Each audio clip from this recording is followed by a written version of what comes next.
It's the National Football League presented by EA Sports. Tonight, it's the Thursday opener for the new NFL season between the Buffalo Bills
It's the National Football League on EA Sports, and tonight's clash of conferences is just moments away. It's the Bills and the Rams on Thursday night.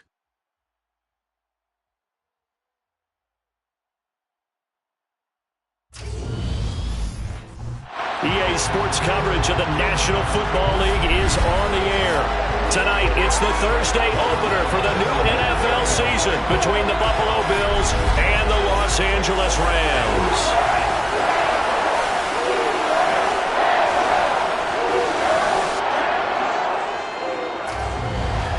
Brandon Gaudin alongside Charles Davis. Charles, great to be here now in our 7th year together in the booth. Hard to believe. And we have an excellent kickoff to the 2022 NFL season between the Buffalo Bills and the defending champion Los Angeles Rams. And let me echo your words. It is an excellent kickoff to the 2022 season because it's a special night. It's opening night. We play it on a Thursday, but how about this? The first time either one of these teams has played in this NFL opener since it was moved to Thursdays in 2002. And we know why the Rams are here. They won the Super Bowl last year. Buffalo, they're here because they're exciting. They are the favorite in the AFC. And remember, with the overtime rules of last year, they might have been the team to get there if the overtime rules were existing then. So let's look forward to a great opener here.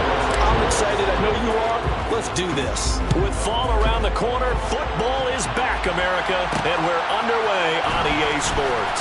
From a couple yards deep, he'll bring it out of the end zone. And he's able to get this across the 20, but not by much as he's marked down officially at the 21. And the Buffalo offense ready to bring out their high-powered attack. And at the center of it all, of course, the rocket arm man in his 5th year out of Wyoming, Josh Allen. Buffalo gave Allen the most guaranteed money in league history before the start of last season, and boy, did he justify it by playing at an elite level once again, taking the Bills to 11 wins and another...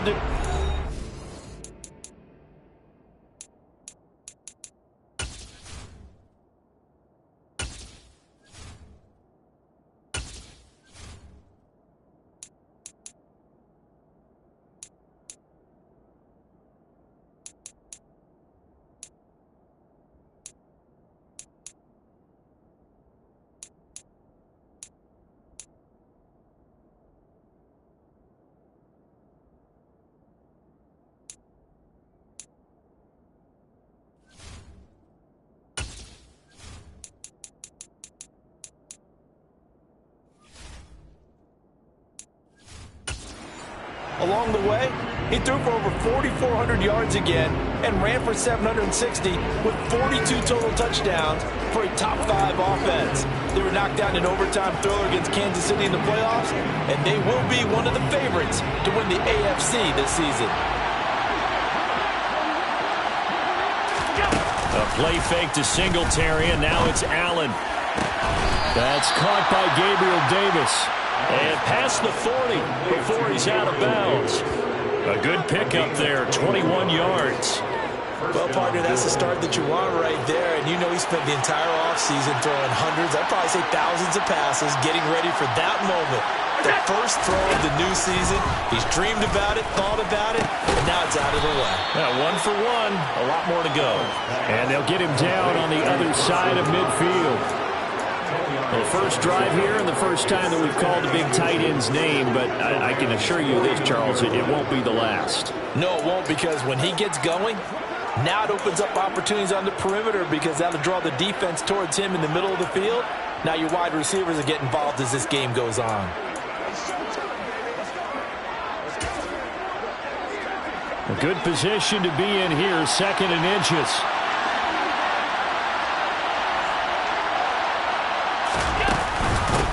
They'll run for the first time with Johnson.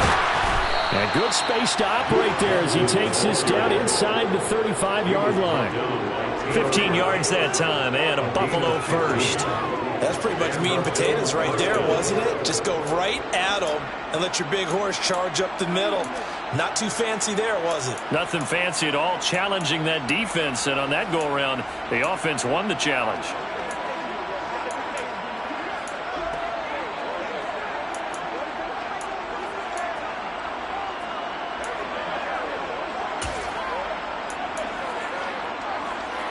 From the 34 now, here's 1st and 10.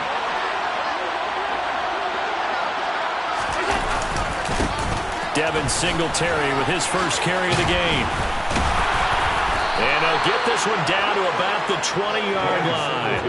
Back-to-back nice gains. That one for 14 yards and another first. Quite the opening drive march they're on right now. It looks a lot like what we saw in practice prior to the game, doesn't it? You know, because on that last big practice beforehand, you go through your offensive script. You go through your play calling. You go through all the stuff and establish things. And it looks like it's going like clockwork right now for them. And he'll be marked down right at the 15-yard line.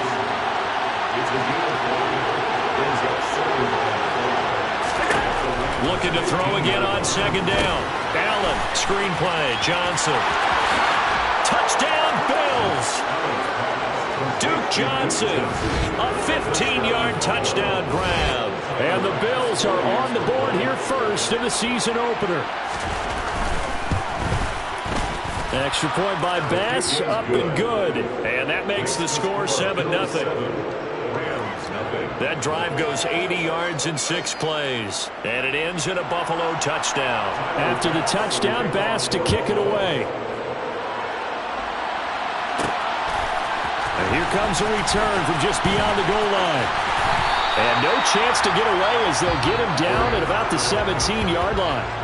And here comes Matthew Stafford leading the Rams offense out there, just as he did last season when he captured his first and the Rams' second Super Bowl title. Matthew Stafford's first season in Los Angeles could not have gone better as he proved to be the missing piece that brought the Rams a Lombardi trophy. It was a very well-deserved moment for the 13th-year pro who was 12th all-time in yards and touchdowns, but had never experienced a postseason victory before that season. Now, you just call him a Super Bowl champion, and boy did he embrace the Rams offense from the start, with almost 5,000 yards and 41 touchdowns in 2021. Successful start to the drive, 17 yards, and moves the sticks. And that pass, a big one for Matt Stafford, folks. He just went over 50,000 career passing yards, just the 12th ever NFL quarterback to do that. The former #1 pick in 2009 out of Georgia. Been so durable, so dependable in his career. And what a mark for Matt Stafford. This is intercepted. Picked up by Trump. Now he's hit on the return. It's a loose football.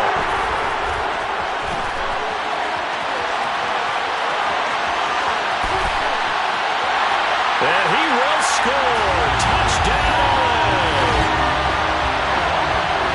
Boy, score. You want to talk about a roller coaster of emotions. They got the big play, then they cough it up. It seems to be disastrous, but his teammate is there to scoop it and score it. Not much else I can add to that, partner. I'll just say one thing. We just saw momentum swing several times on one play.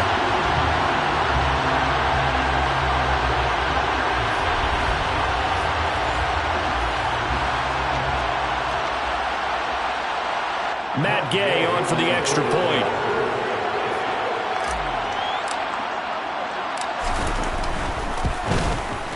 And he starts his new year off on the right foot as well, as this kick is good.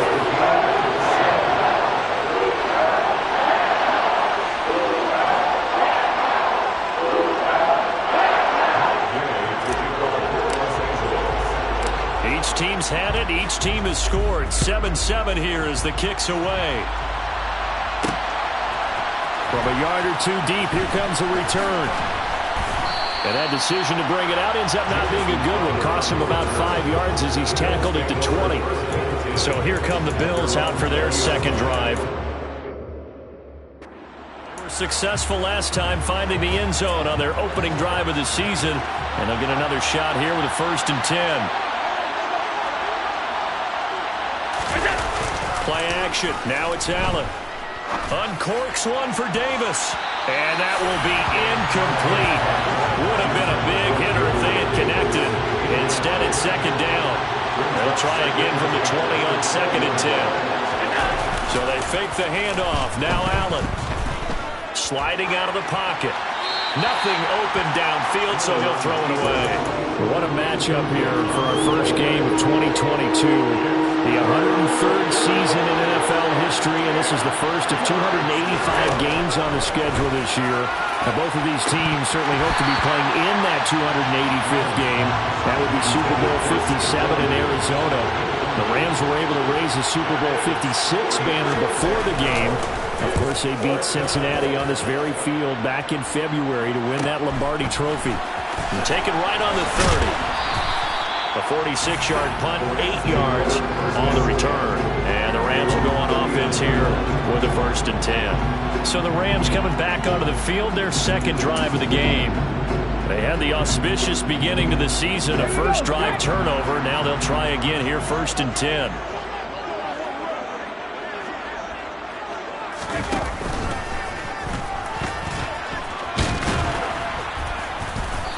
And he'll be brought down just shy of the 45. After the pickup of 5, here's 2nd and 5.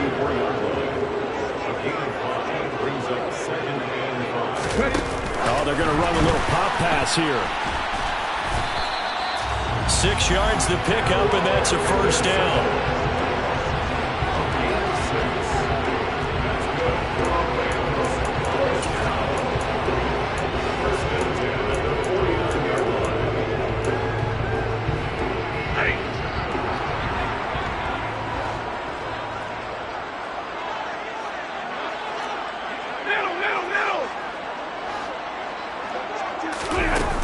Stafford going to give this to Akers. And he is going to lose yardage here. He'll lose a yard there, and it's 2nd and 11.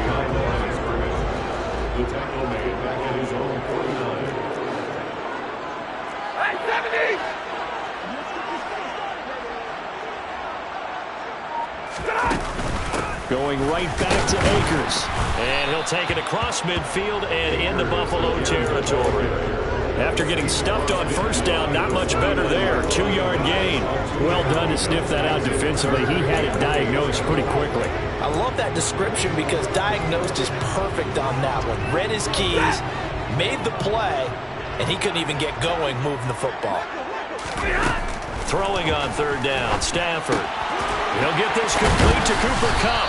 And he'll be taken down here just shy of the 30.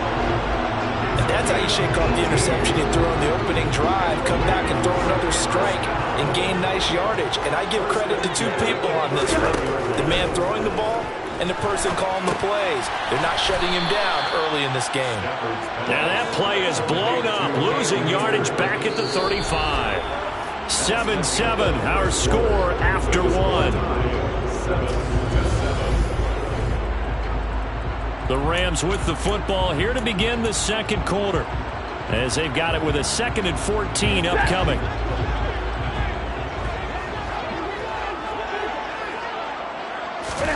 Now a play fake and it's Stafford. He completes it to Beckham. And he's got a first down as a tackle made at the Bills' 14. A gain there of 21 yards. First down for Odell Beckham Jr. We can finally say it, partner. OBJ got his ring. Really fit in with the Rams once he got there and was invaluable in leading them to a Super Bowl victory. Suffered a knee injury in that game, but he's back and ready for an encore in 2022. A good run there on first down, and it'll leave him with a 2nd and 2.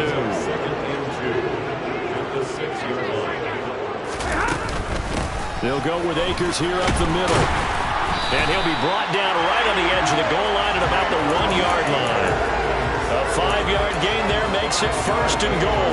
Offensive linemen love creating space for their guys carrying the ball, but when that guy also breaks tackles and creates extra yardage, they almost feel like he's one of them, and they really embrace him.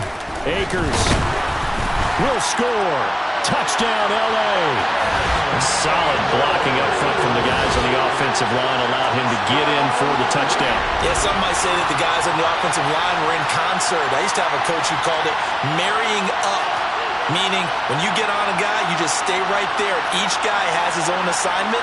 That allowed the runner to make the big move towards the end zone.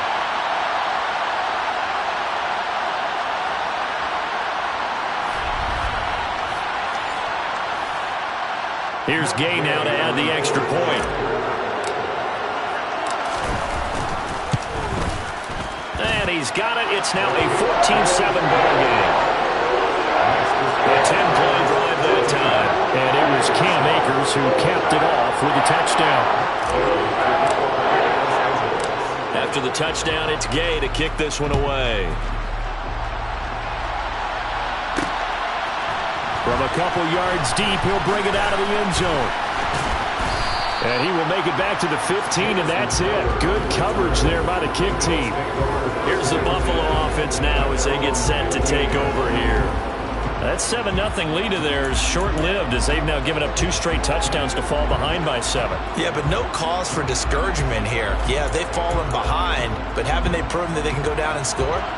So what was the formula that got them down there the first time? Get back to something close to that, and maybe they get this game tied up. He's got it complete to Stephon Diggs. And way up past the 35 before he's taken down. That good for 21 yards on the catch and run.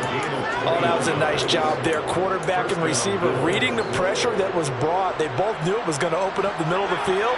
Nice little shake and bake at the line of scrimmage, got right into his route. And the quarterback hit him in stride, and he was able to run free after the catch. Allen's throw taken in by Diggs. And getting this just shy of midfield, they'll spot it at the 49. 13 yards as they've got the connection working. His 2nd catch in a row, 1st down.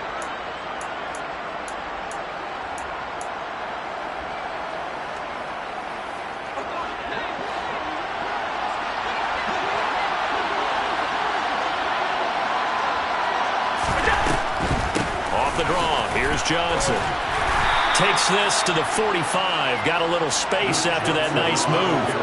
He'll get a nice chunk there on the first down run, and it's 2nd and 4.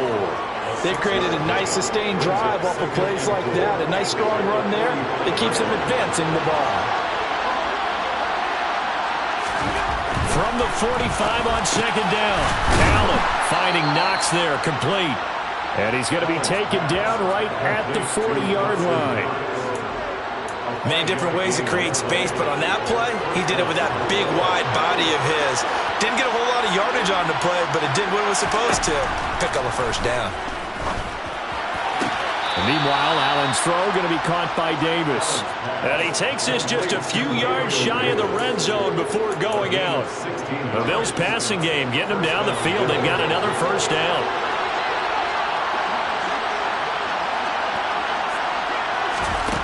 Allen now looks to throw. Out to the flat here. And And he's going to lose yards. They take him down at the 26. That one unable to develop, never got going. A loss of a couple, and it's second down. Heck of a play there to get to him quickly and get him down for a loss. I think they did a really nice job getting ready for this game, scouting, watching film, and understanding defensively what the play design was. Allen, again it's Johnson. And they're going to get this down inside the 15. And this has been a nice answer to the touchdown drive against them a few minutes ago because they've come out and reestablished the tempo. A nice throw there, and they're putting together a very strong drive as a response.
We've hit the 2-minute mark of the second quarter, 14-7.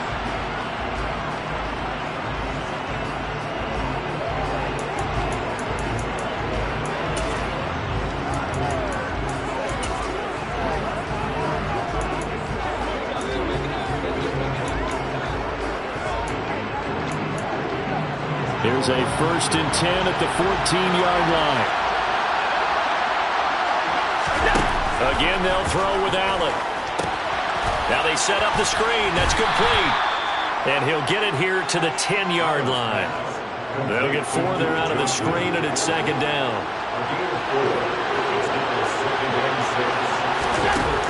Here's Allen.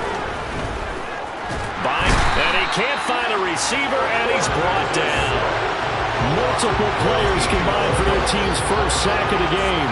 They've gobbled up over 30 yards of turf so far, but a sack knocks them backwards. And that interrupts the momentum they were building. Good opportunity for the defense to escape this drive before they get to the end zone.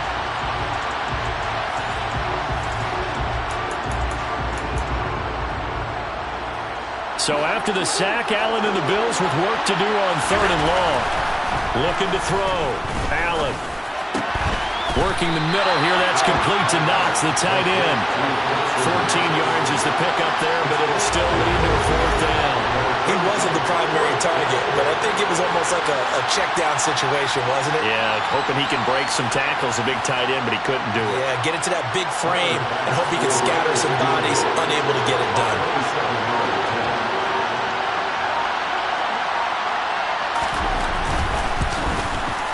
The kick by Bass is good.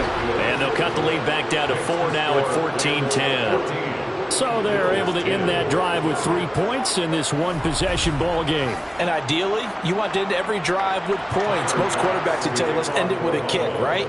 A PAT, that's number 1. Field goal you'll take. Punts, you really don't want to do that. In this case, they'll take the field goal and get prepared for the rest of the game. And he'll be brought down shy of the 20, so the decision to bring it out of the end zone, not a good one. The Rams about to go on offense one final time in this first half. And the ball backed way up, so thinking with this amount of time on the clock, probably just sit on it, and we'll see these two teams go to the lockers. Yeah, I don't think you want to overthink it in this situation, either side of the ball. Just go ahead and finish up the half and get on out and talk about it. Going up top for Cup, and that is incomplete. Well, partner, they're not content to run this one out as we head towards the half, trying to hit a big chunk play right there and add to their score. Yeah, this is a confident group. At the very least, they're thinking field goal. Yeah, and I don't blame them one bit. I don't think you sit on the ball going into the half when you have a chance to put some more points on the board. Off the fake to Akers. Here's Stafford. That'll be incomplete with 9 seconds now showing on the clock. Well, they approached this drive with a lot of confidence after their last one ended up as a touchdown. But incompletions on their first 2 throws has them huddling up and trying to figure out a big play here on 3rd down to get their momentum going again. So back-to-back incompletions, and that has them staring at a 3rd and 10. What do you got? Hey, 5-0! Now Stafford. He sets to fire deep. And unable to connect. Incomplete. I'll give them credit. They took their shot, but it's going to bring up 4th down. That could be the stop this defense needed to get them back on track. They've been pretty well dissected by the offense here in the first half. After that possession, now they know that they can compete with this offense.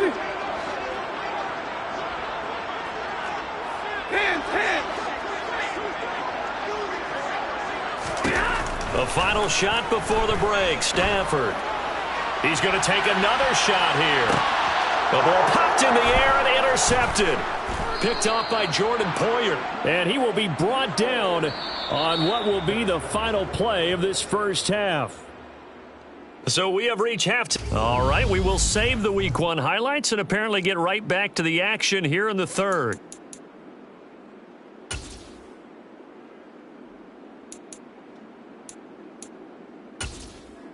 And we welcome you back now. Alongside Charles Davis, I'm Brandon Gunn, getting set for quarter number 3 here. We'll see if Week 1 fatigue becomes any kind of a factor as we are back underway in the second half. And we'll see a return here from the end zone. And the decision to come out of the end zone is going to cost him 5 yards as he's taken down right at the 20. The Rams offense ready to begin quarter number 3. And, Charles, they've got the lead. I would imagine the overall halftime tone was a positive one, but what do you think the talking points were in the locker room? Well, if there were 3 talking points at the half, partner, all of them were about turnovers because they were pretty loose with the ball. Otherwise, this lead could be even bigger. Now, I don't think that they overly harped on it, but I think they told them, guys, if you want us to keep calling those plays that are exciting, you've got to take care of the ball. Otherwise, we may have to dial things back a little bit. 2nd and 9 now from the 21. Here's Stafford. They'll set up the screen here to Akers. And he's able to get up here to the 26. Give him 5 on the screenplay, and that'll set up a 3rd down. Boy, that one was well read defensively. And this is all about diagnosis as a safety and being decisive because he saw it setting up in front of him, able to knife through there and make the play. On 3rd down, here's a run by Akers. And I don't think he got there, no. He's short by maybe a foot, maybe. Call it 4th and inches. In the first half, he was held in check on the ground, but despite that lack of production, they still have the lead. Yeah, and they've got to feel fortunate about that. If they could actually get production from their lead horse, that would help open up this offense and widen this margin, too.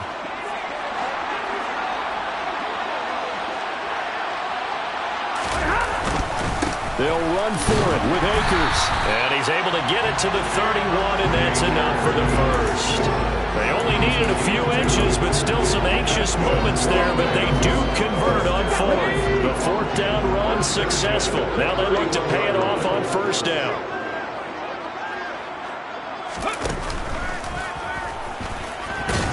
And he can only manage to get a couple. 2nd and 8 coming up. Now, they struggled to get him rolling on the ground in the first half, and that's sort of continuing here in the 3rd quarter. Yeah, but I don't think it's time to abandon the running game. I would say keep feeding the horse, and I believe he'll eventually reward them, especially as we get deeper in the game. After the run, now Stafford got a throw. He finds his target, Beckham. And he's got a 1st down as the tackle made at the Bills' 38-yard line. That one nearly 30 yards, 29 officially. So the defense blitzed. A nice job picking that up, completing the pass. And how in sync was the quarterback in his center on that play?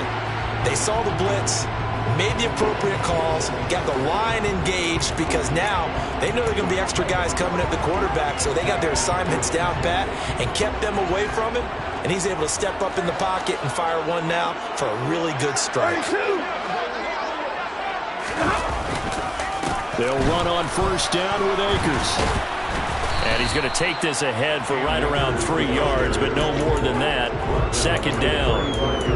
They know that old expression, it's not my night. It hasn't been his so far. I don't know if the legs are a little bit heavy. Sometimes having to hang out all day and play doesn't exactly play to your advantage, but it's been a tough go for him. Every time he looks up, somebody's there defensively. That was the same case on that play.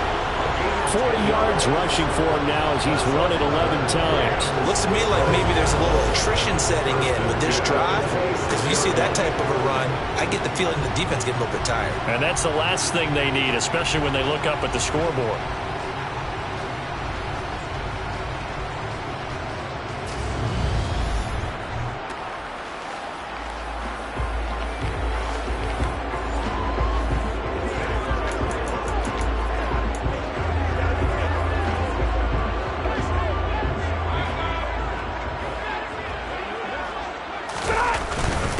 They'll go again here with Akers. And they're knocking on the door now. As a good run there, going to take this to about the 10-yard line. Another nice gain, 16 yards there, and a 1st down again. Well, you certainly have to give a little credit here because they're playing this game now at their pace. This is ball control football, sustained runs, taking their time, and making it work.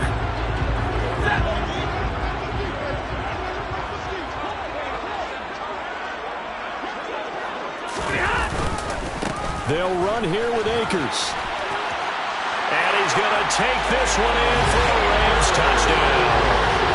Cam Akers, his first rushing touchdown of the year. And the Rams take the opening kickoff of the 3rd quarter and drive right down the field to extend their lead. Gay is on for the point after.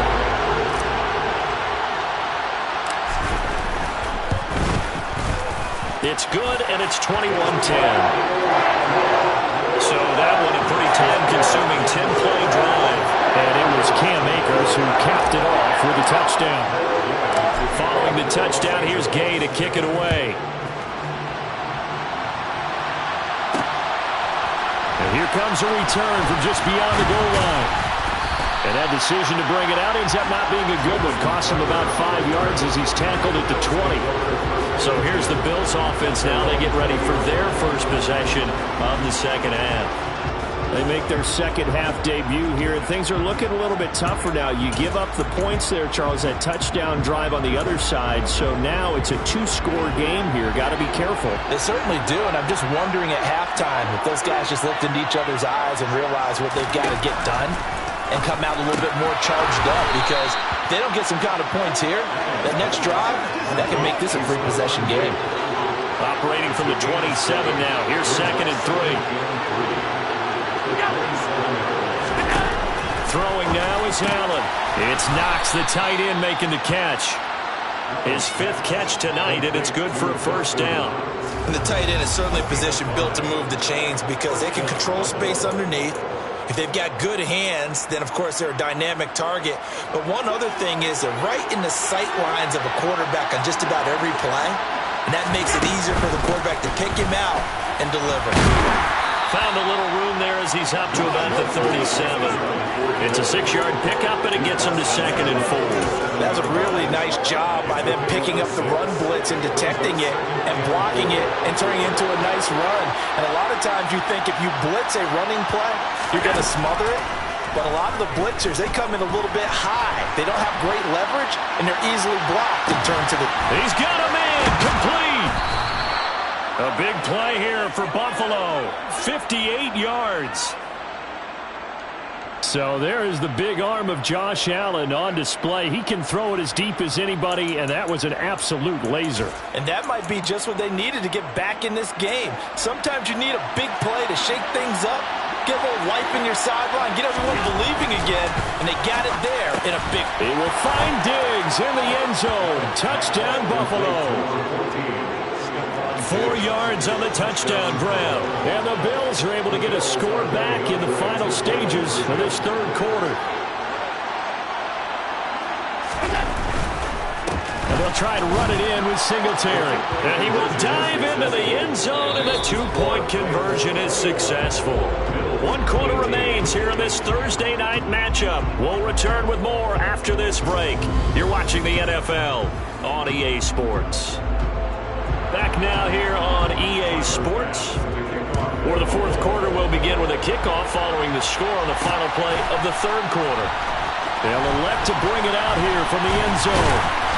And ultimately, he stopped right where he would have been if he had simply gone down to a knee at the 25. And now this offense comes back out onto the field. Their lead back down to 1 score after the touchdown a moment ago.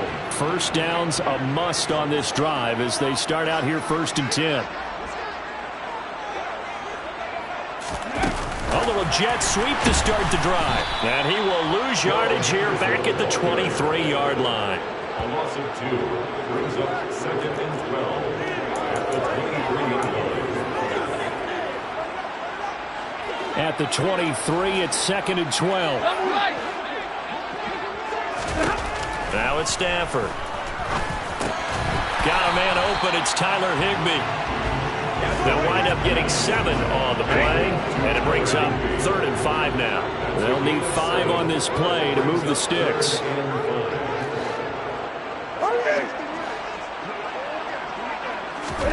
From the gun on 3rd down, Stafford.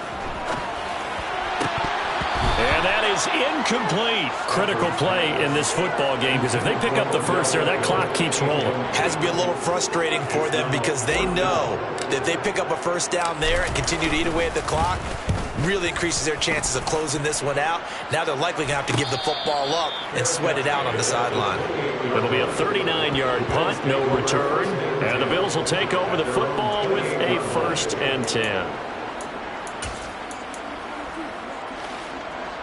Allen and the Bills now with a 1st and 10 at their own 28-yard line.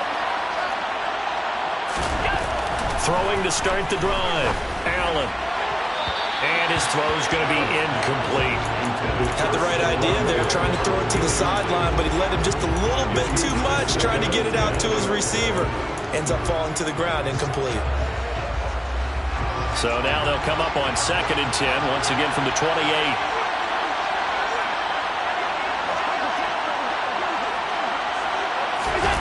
A play fake to Singletary, and now it's Allen.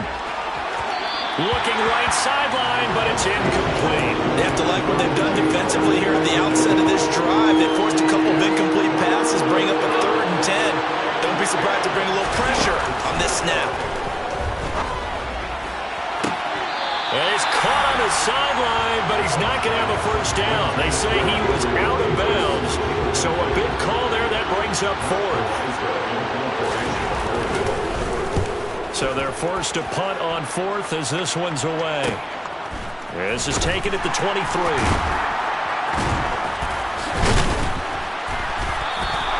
46 yards on the boot. The coverage holds him to just 3 on the return. And they will take over 1st and 10.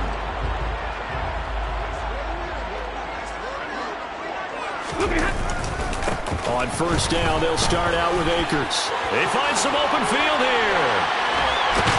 And he'll take this to the other side of midfield before going out of bounds.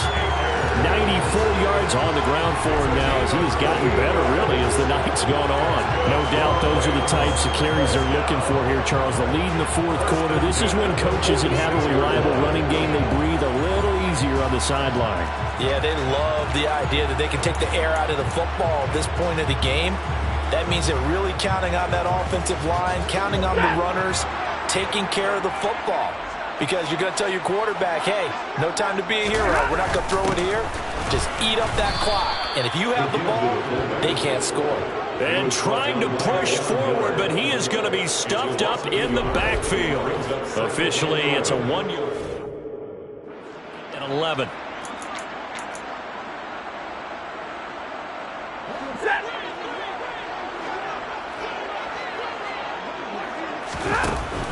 They'll run a draw now with Akers. Oh, no, he lost the football. Now this is picked up by the Bills. And they have possession, and they have it at the 38-yard line. Well, that takeaway, partner, right there, that's a combination of coaching, execution, and absolute belief. Because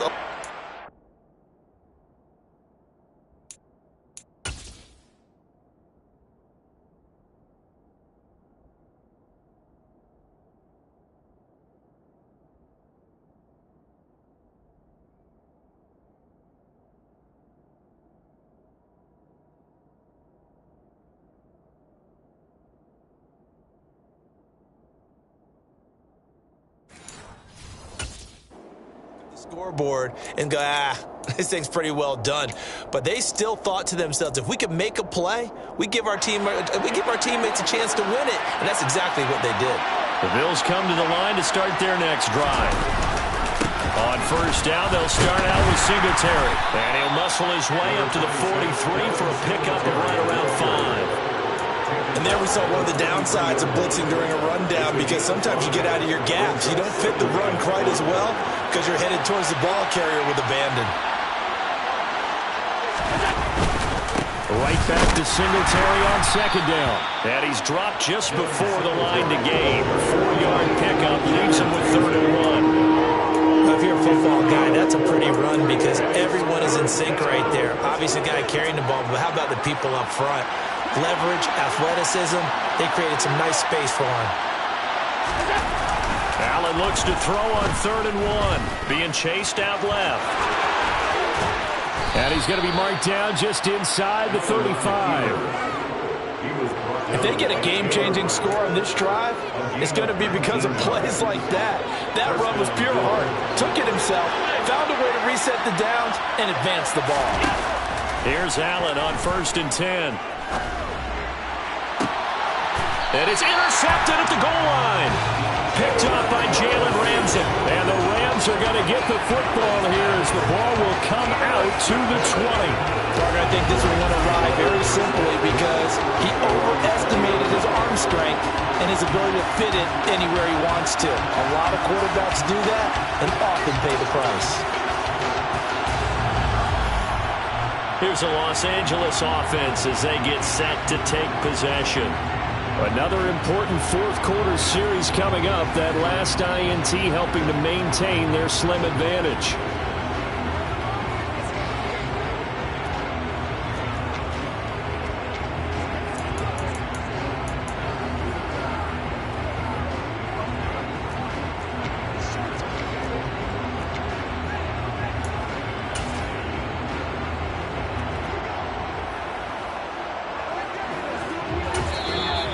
Going to go ahead and use the first of their timeouts. That'll leave them with 2 remaining. We'll be back after this.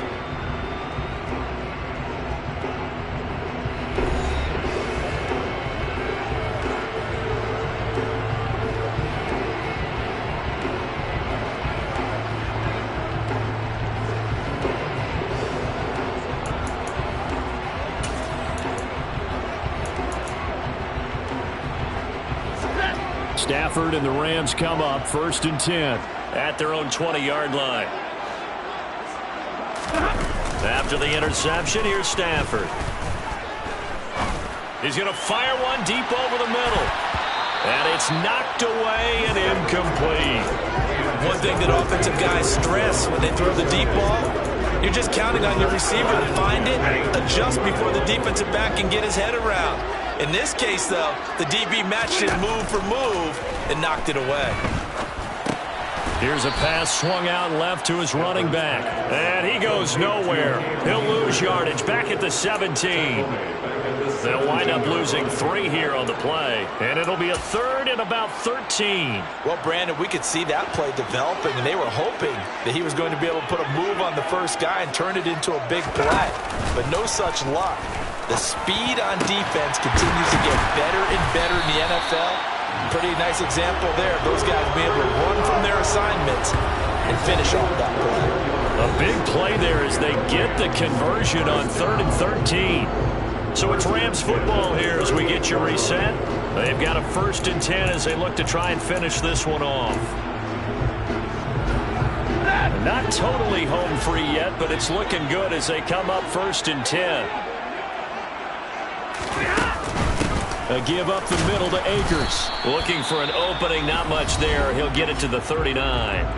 And now we'll see a timeout used on defense as they stop it right out of the break with 1:57 to go in the ball game.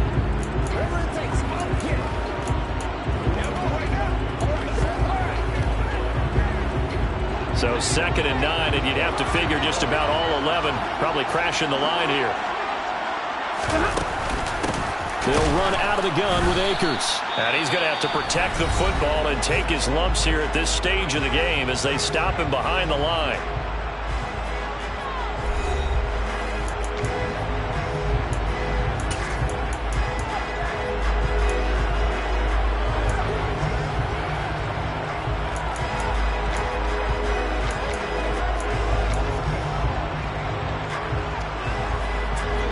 Looks like we've got a dime set here defensively. 6 DBs in the game. 32. Stafford. And the hook up here to Allen Robinson. The Bills are going to go ahead and use their final timeout as they'll head to the sideline and talk over what to do next.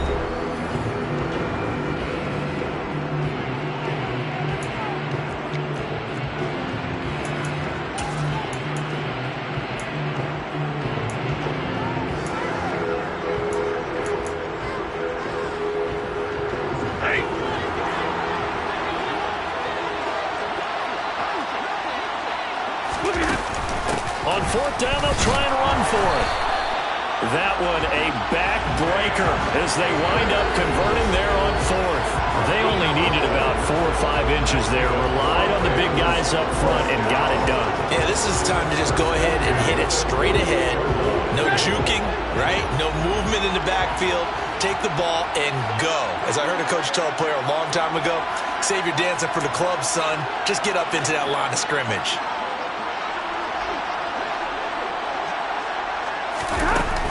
They'll begin on the ground with Akers.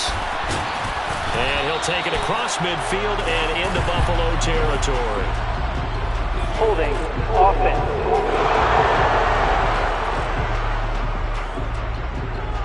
Yeah, so they get that one, Charles, on the right tackle. Oftentimes in that spot, you're trying to work against a defender, trying to set the edge in the running game, and you're trying to drive around and get your body twisted so that he can't get there. Sometimes your hands get too involved.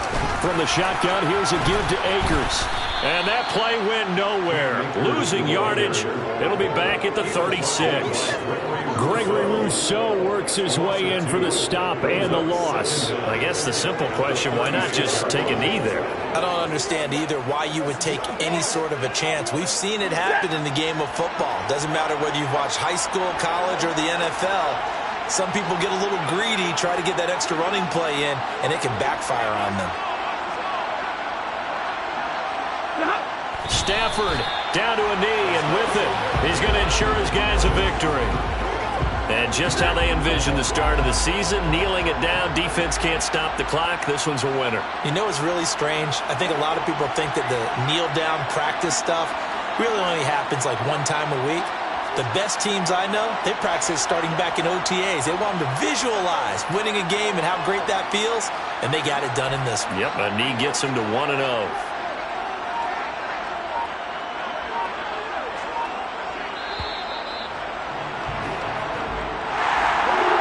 Tonight was a great way to kick the season off. That, before the game, probably as much pomp and circumstance to start a season as I can ever remember.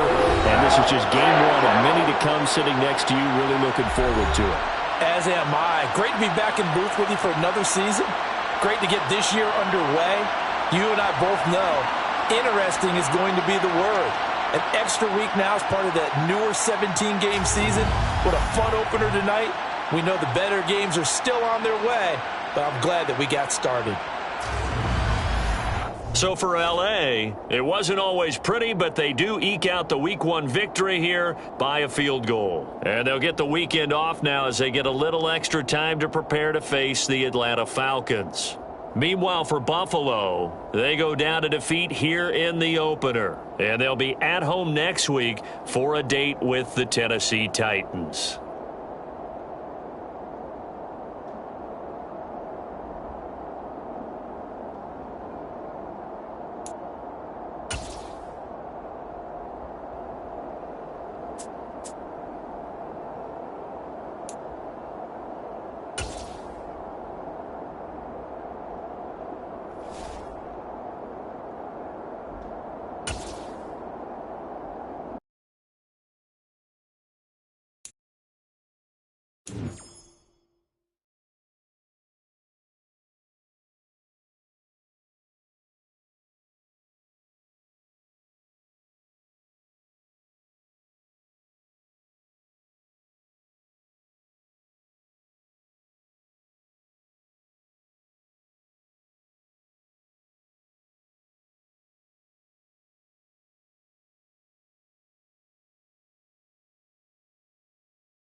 It's week 2 of the National Football League, and we'll be watching the Falcons' electric quarterback. He's coming off a nice week throwing the ball, 4 touchdown throws. It's the Falcons and the Rams, and it's coming up next on Madden Football. EA Sports coverage of the National Football League is on the air. Today, after a crazy opening weekend, it's on to week 2, and we've got a good one here between the Atlanta Falcons and the Los Angeles Rams. Along with Charles Davis, I'm Brandon Gaudin. And Charles, you look at this Rams team as they interplay. They were winners last time out, so they'll be looking, Charles, to make it 2 in a row.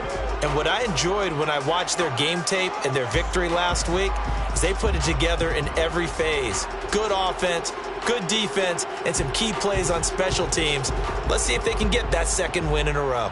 Meanwhile, for the visiting Falcons, they too were winners last time out, so something's got to give here. And I love it when both teams come in off of wins. Great mindsets, and it usually leads to a really well-played game.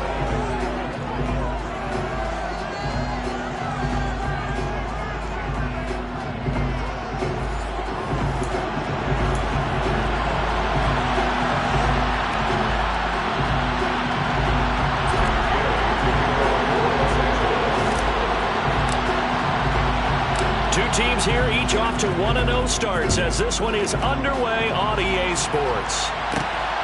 This taken in at the goal line. And a nice return sets him up pretty good here right at the 30-yard line. Well, the Falcons now get to stretch their wings on offense here, and at quarterback for them is a former second overall pick who spent 4 seasons as a starter in Tennessee, Marcus Mariota. And he said he was feeling good in the lead up to the season, and he proved it in a big way in week 1 with 4 touchdown passes. Had the offense moving at peak efficiency right at the start of the year. Awfully impressive.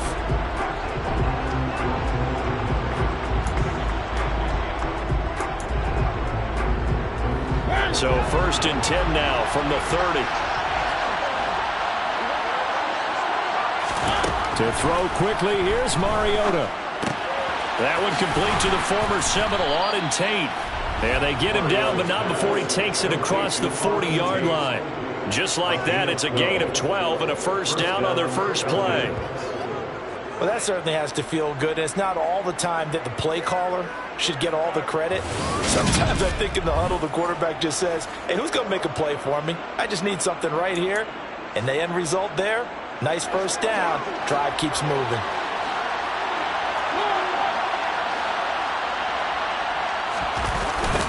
Opening carry of the game for Cordero Patterson. And the second wave of tacklers is going to get him as they stop him behind the line. He'll lose a yard there, and it's 2nd and 11. We knew both of these safeties were good in run support, but how about the play we just saw there? How about that closing speed? Able to get to the outside part of the field and turn that play into a loss. So after the loss of a yard, they'll look to push forward here on 2nd down and 11. Mariota to throw it. He completes it to Ridley. And he'll go down, but not before getting this inside the 30.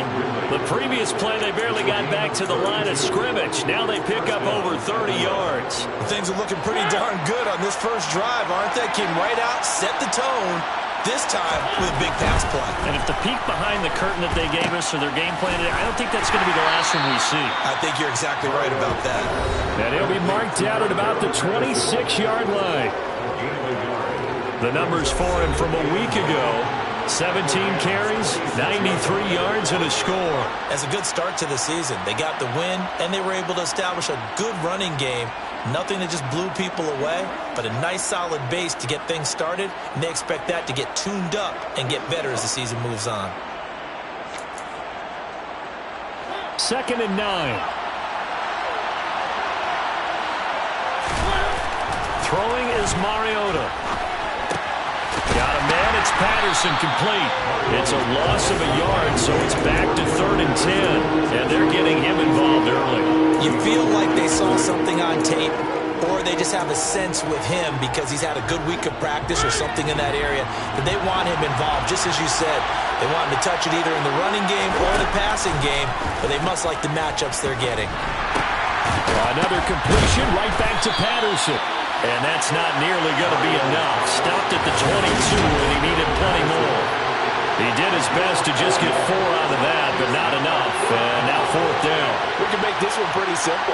Locked up all of his progressions downfield, forced to get it to his running back. But how about the way they ran to the football and knocked him down to force a 4th down?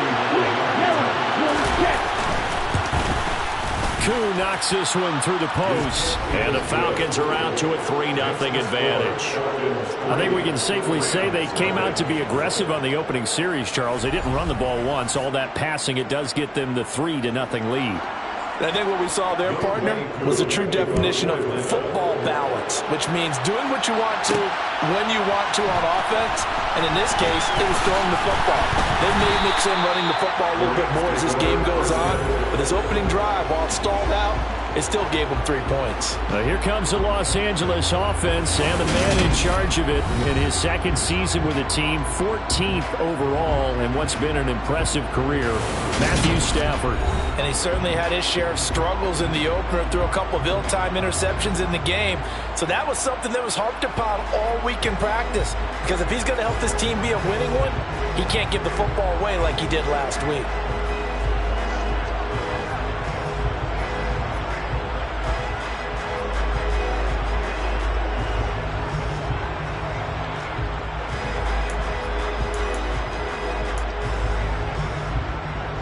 Stafford and the Rams come up 1st and 10 At their own 23.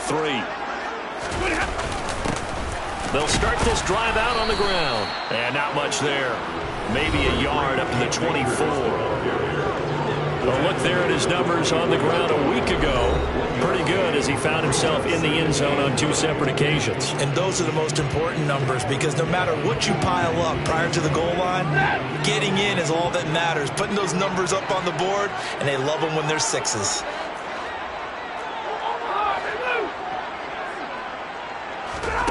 Off of play action. Here's Stafford.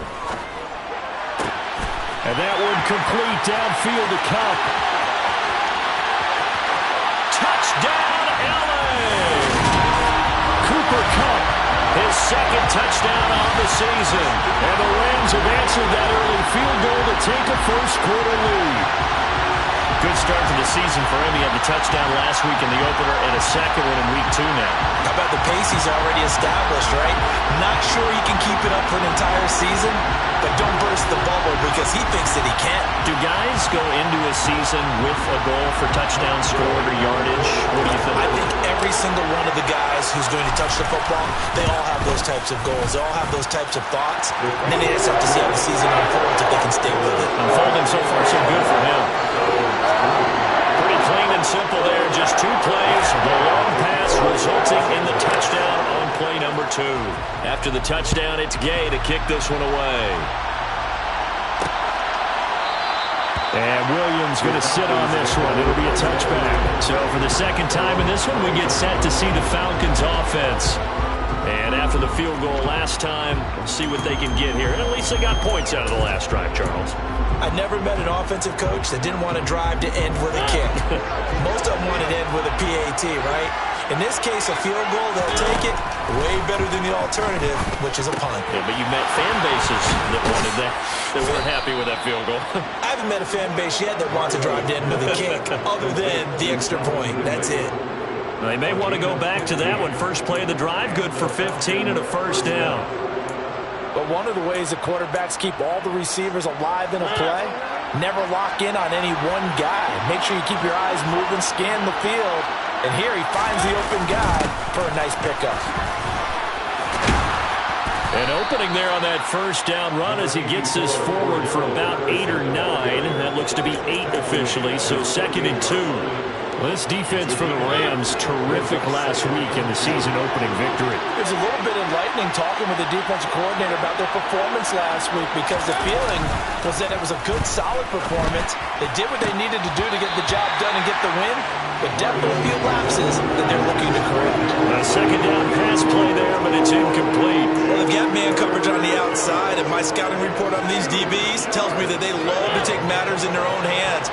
They want man coverage, not zone. And there was good coverage there that forced the incompletion. And they'll run the option on third and short yardage. And he's got the first down yardage there as he takes it just across midfield.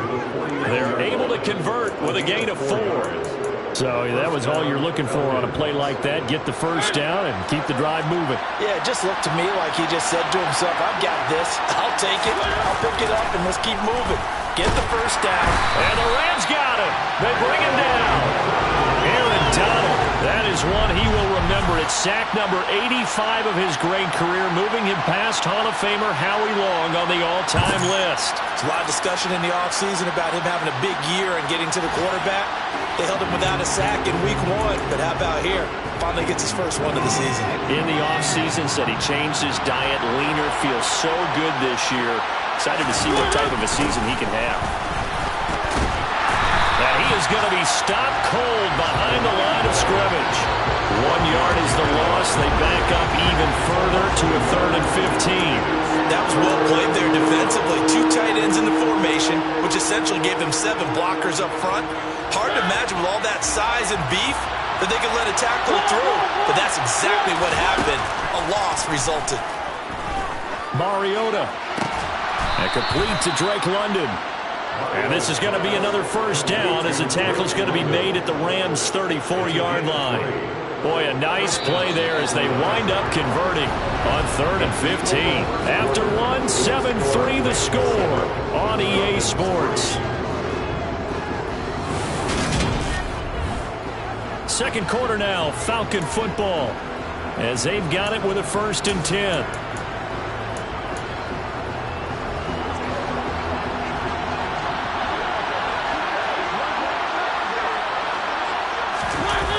Play fake. Mariota.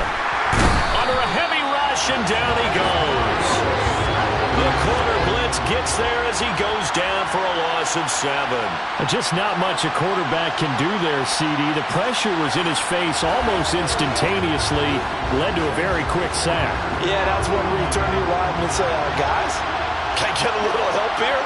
And you have to ask politely because, remember, they're blocking for you the entire game. But as a quarterback, you've also got to have the clock running in your head when you need to get rid of the football.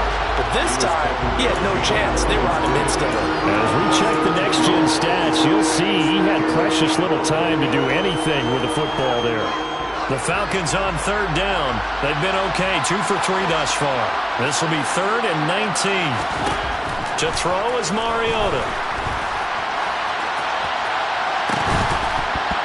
And that will be incomplete.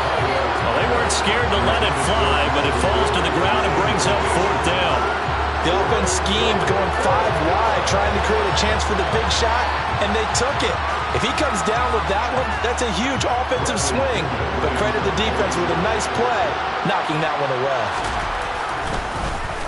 The punt team on now as Pinion sends this one away. And no return here. Where will they spot it? They say just outside the 20-yard line. So here are the Rams to take over. They were winners a week ago against Buffalo, and they lead here with a 1st and 10.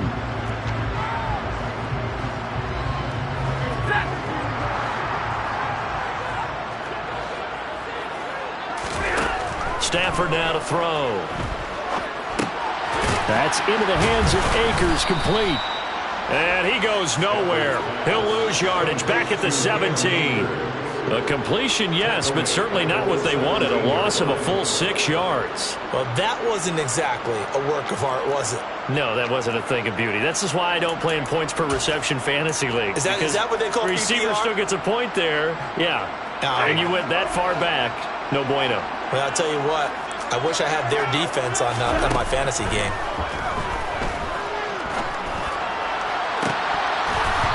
Now, meanwhile, a pass that should have been intercepted, but it winds up falling incomplete. Tremendous coverage there. Just did not catch the football and complete the interception. But what do they say all the time? If he had really good hands, he'd be playing offense. Now on 3rd and long, they'll look to throw. Man open, it's Cup. He's got it. And they work this well upfield across the 45. That was no 3rd and 2. That was 3rd and 16, but they get the conversion anyway. Now that one hurts defensively. They force them into 3rd and long, have the advantage, yet they give up the big play right there. Yeah, their offense was already warming up on the sideline, ready to come out. So much for that 3 and out.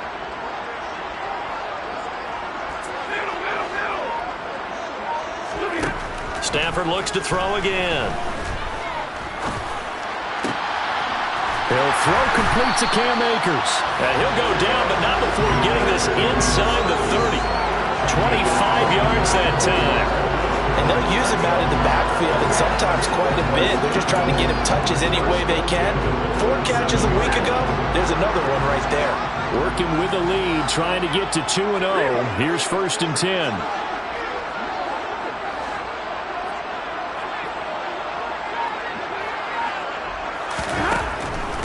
Stafford going to give to Akers on the draw. Drop behind the line on a nice play by Deion Jones. And the Rams at 1-0 on the year following the win in Week 1. And they were able to get that road victory in the opener. Now they look to get to 2-0 in front of the home crowd.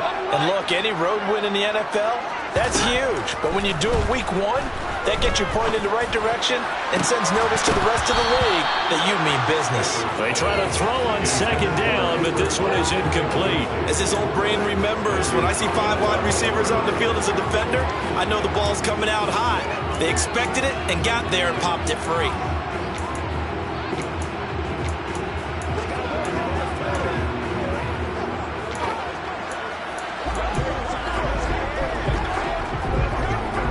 Seventh play of this drive coming up, but a long way to go on 3rd down. Off the fake to Akers. Here's Stafford. Oh, and a bad throw there. It's intercepted. Picked up by Deion Jones, the linebacker. And the Falcons are going to get the football here at their own 23.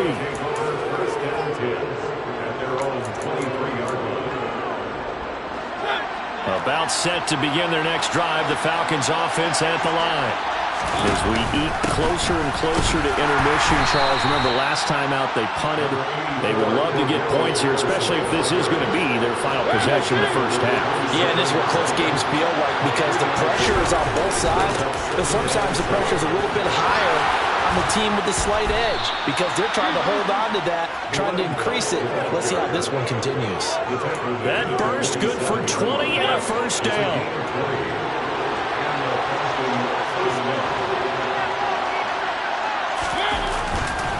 First and 10, it's Patterson. And he'll take this ahead for about 4. 2nd down coming up. It's a pickup of 4, and it'll bring up 2nd down. 2 minutes to play in this first half. 7-3, our score. A reminder coming up at halftime, we'll head to Orlando. Standing by there, Jonathan Coachman. He'll have stats and scores from around the NFL in his 2nd week of the regular season.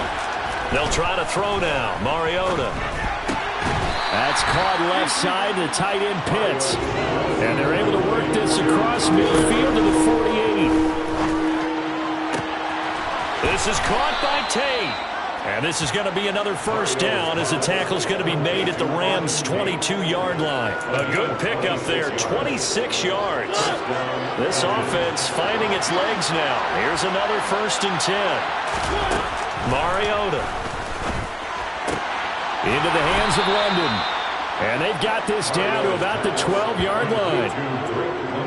As we watch London get that first down, it seems almost unfair about what he can do on a field. Here's a guy who's 6'4", loves to play over the rim and dunk on defenders, and can work out the slot as well as outside the numbers.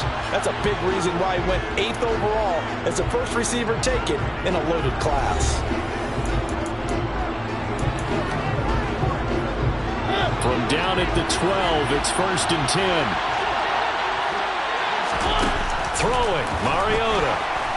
And that throw behind his man, he missed him, incomplete. They're putting together a drive here in the final minutes of the half, but the coverage has been tight all game long, and they certainly want to keep them up the scoreboard here. They'll throw again. Mariota. And it's caught. The Falcons going to use the second of their timeouts as they get the stoppage with a little over 50 seconds to go in the first half.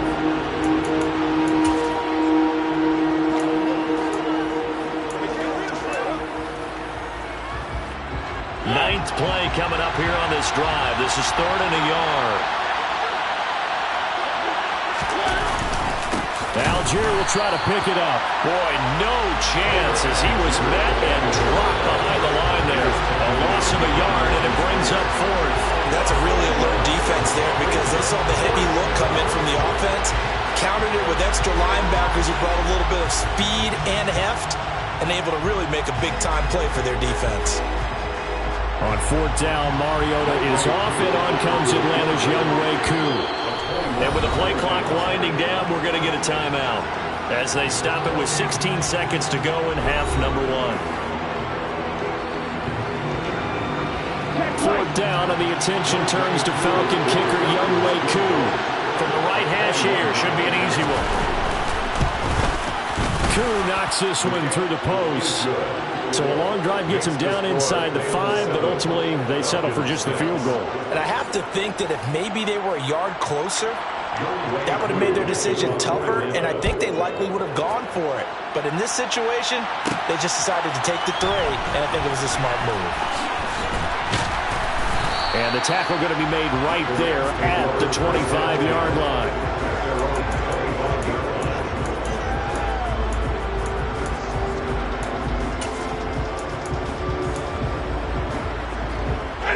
Set to begin their next drive, the Rams offense at the line. And with 8 seconds on the clock, really not a lot of time to try to put anything together. Looking deep downfield. And he's got a man complete. And we're going to get a timeout with 2 seconds remaining in the second quarter.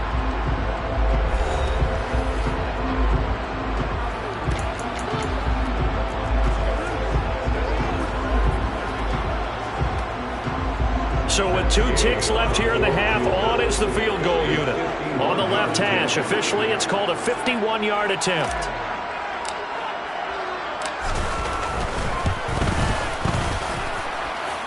And I don't think this has the carry. It does not. It's no good. So a very tight first half. We had to break in a 1-point game. As we send you to Orlando to check in with Jonathan Coachman at our EA Sports halftime. Well, everyone's eager to resume play here in this Week 2 contest, so we push right through halftime and back at it for the start of quarter 3.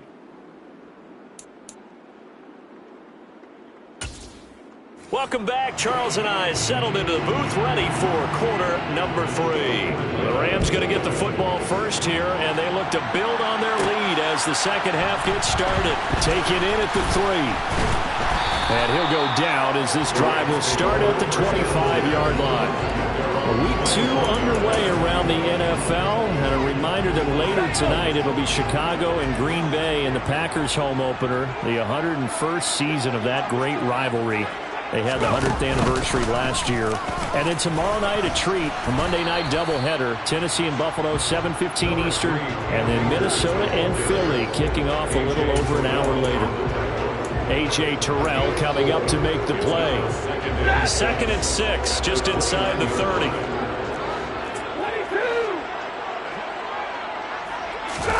After the run, now Stafford going to throw. He's going to look deep down the field.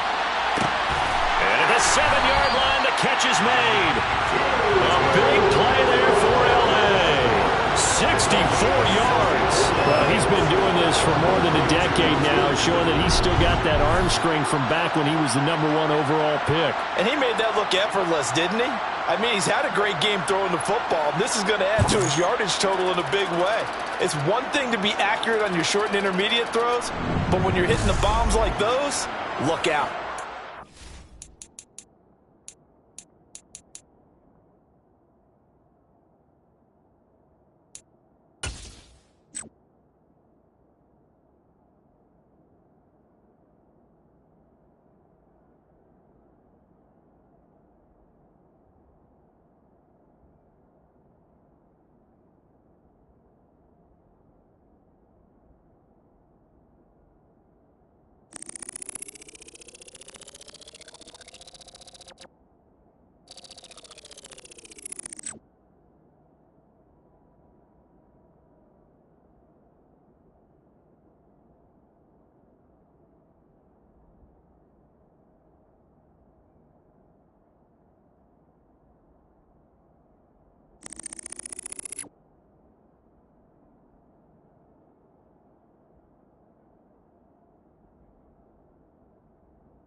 Amazingly, well over 70 yards in the air according to Next Gen Stats. Wow.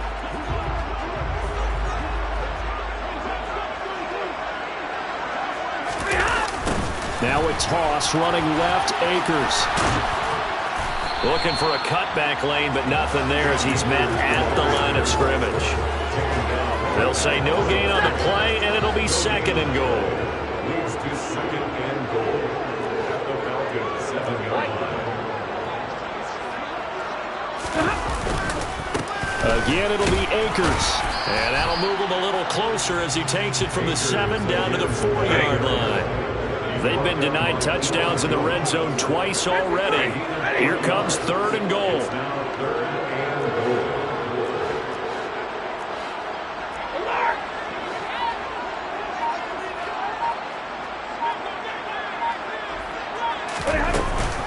Akers. And he'll get him a bit closer as he's down to the 2-yard line. Only a yard that time, so now a decision to be made here on 4th and goal. Well, they're hoping that the second half is better for him than the first half. They've got to find a way to get him going. He's a big part of their offense.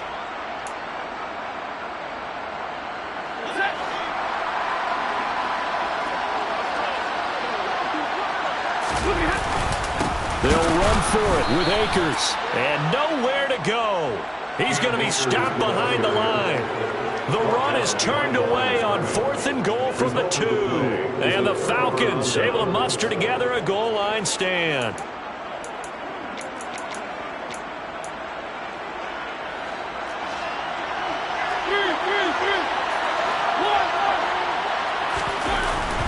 Starting the drive with Algier.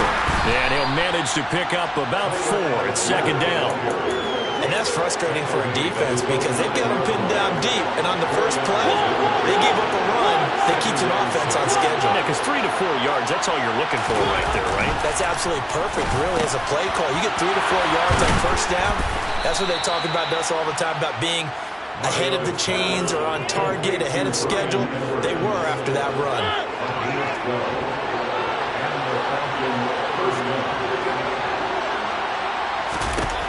A first down throw for Mariota.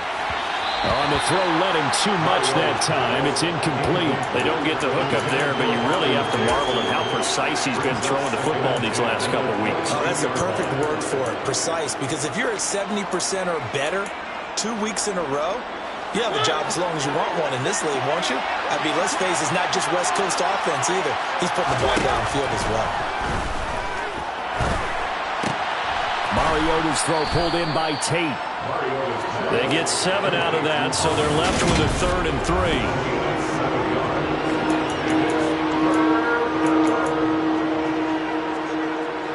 Coming up here looking for 3 yards to pick up the first.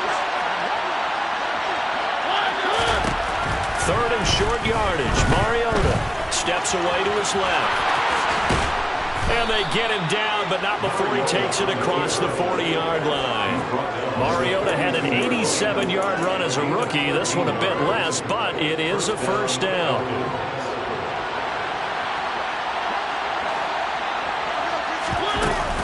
They'll give it to Patterson. And nothing doing. He's immediately taken down at the line of scrimmage. Call it no gain on the play, and it'll be 2nd down. And when the defense wins and gives up no yardage on a running play, that's something they can build on and carry themselves forward throughout the game. Now Mariota. And he's going to have to eat this one as down he goes. It'll be a loss of only a couple on the sack, but now it'll bring up 3rd down. And, of course, that's not an easy man to sack. You know how elusive he can be trying to get outside of the pocket. That was a great play on the defensive side. Now, I wonder what was going through his mind because he didn't seem as committed to using his legs to pick up yardage. He wanted to keep that point. And the pressure gets to him again. Aaron Donald picks up his 2nd sack of the afternoon. And keep in mind, in addition to the 2 sacks that he now has, CD, he's also had a couple of quarterback hurries. He's been very disruptive. To put it mildly, and it reminds me of the time I asked an offensive tackle who struggled like this in a game. He said he was telling the coach, hey, what do you want me to do? This guy's just eating me alive. And the coach finally just looked at him and said, applaud. Here's Bradley Pinion now as he'll kick it away for the second time.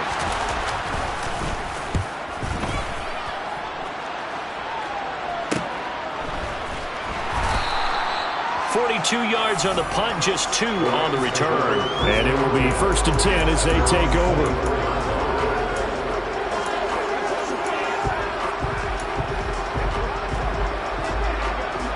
Set to begin their next drive, the Rams offense at the line. Now this game, it has obviously been all about the defense on both sides of the football. Which offense is going to break through here? We'll see if they can do it on this drive. So the completion results there in 9 yards.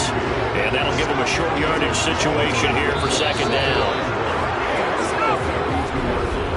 And that is going to do it for this third quarter of action. We'll return with more after this. You're watching the NFL on EA Sports. Back now here on EA Sports. This one's still anybody's ball game. It's a 1-point difference here as we begin the fourth quarter of play.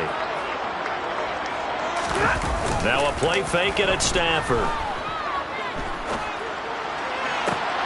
That's caught. It's Tutu Atwell. And he'll be taken down, but not before they work it across midfield. 22 yards there, a first down. These guys certainly are not hiding what their intention is. They're absolutely showing it. They're definitely not going to sit on this lead here in the fourth quarter.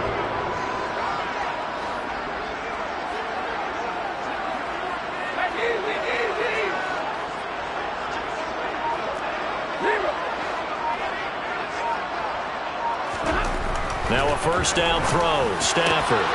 Right back to Atwell. That's complete. And he's going to get this one down to the edge of the red zone. A good pickup there, 26 yards. And that last reception puts him over 150 yards now on the game, Charles. And now it's not just execution. It's not just performance. It's a mental aspect that's going on. Because right now, he's got the defense so much on their heels, got them looking at each other. Who's going to cover this guy, and what type of coverage can we put out there to try and slow him down? And they're going to be set up now with the ball at the 13-yard line. Brandon, perfect defense in this situation would have meant that there was an incompletion. They would have picked it off. Okay, so they gave up the completion. But I really enjoyed watching how the defense stayed in sync, stayed in great communication, and as he dragged across each zone, you see him pointing, communicating. There he is, and they passed him off to each defender.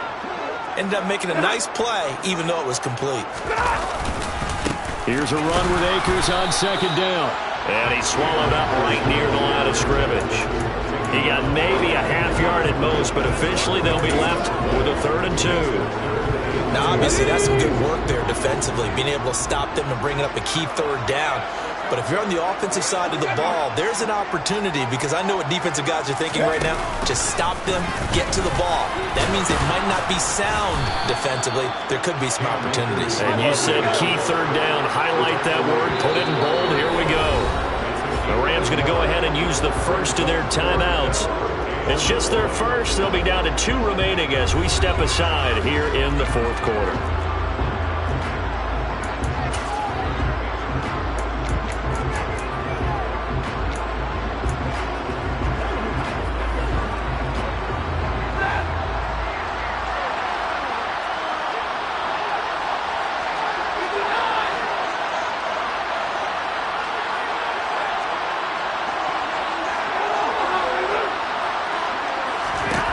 They snap it to Stafford. And it's going to be batted down. It will go the other way with the football. No luck for the Rams as they fail here on 4th down. And the Falcons' defense stands tall. They'll get the football back. So that's a decision that could loom pretty large here. They go for it on 4th down, but come up empty. But I actually like the call, and the reason? It shows me a head coach has faith in his team overall. First, on the offensive side, thinking they can pick it up, but also knowing that he has faith in his defense that if they don't, they'll go out there and stop him. I like the confidence he showed. On 1st and 10, here's Mariota. toward the right sideline, but it's incomplete. Well, this at least is the right idea. I think they've got to get the tight end more involved. He had just one target in the first half, incomplete. Now incomplete here with the first target in the second half. Yeah, should not stop them at all from going back to him. Find him. Find him. And he almost gets this to the 30, taken down about a yard shy. 17 yards and a first down for Atlanta.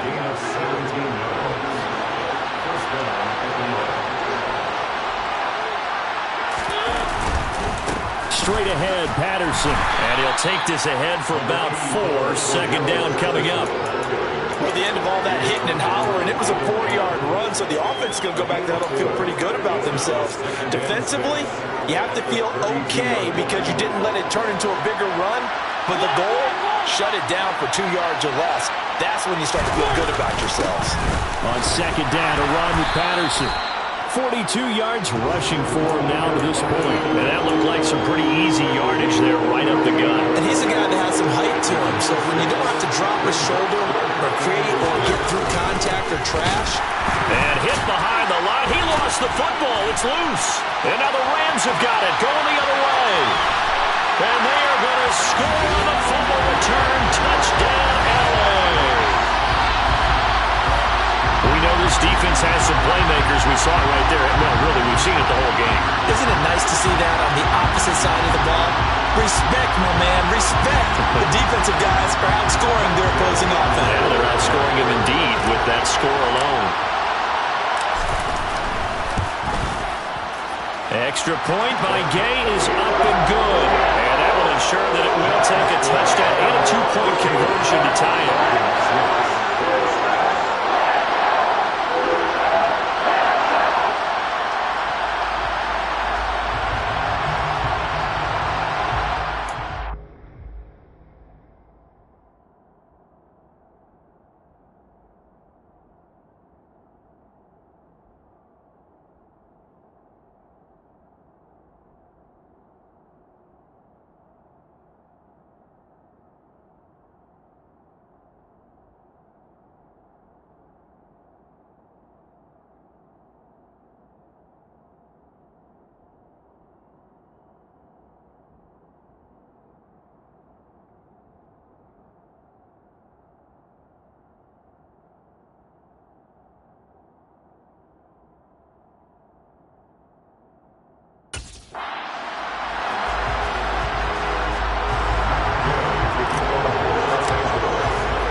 So here's the kickoff now as he'll get it again following that fumble return for a score. From out of his end zone, it's Avery Williams. And ultimately cannot get this out to the 25-yard line as he's dropped at the 23. Atlanta now coming out on the field. And can they take advantage? Their defense got the 4th down stop, and now they're hoping to find the end zone. A field goal wouldn't be enough to erase this 4th quarter deficit. First down, Mariota. Flush to his right. And they get him down, but not before he takes it across the 40-yard line.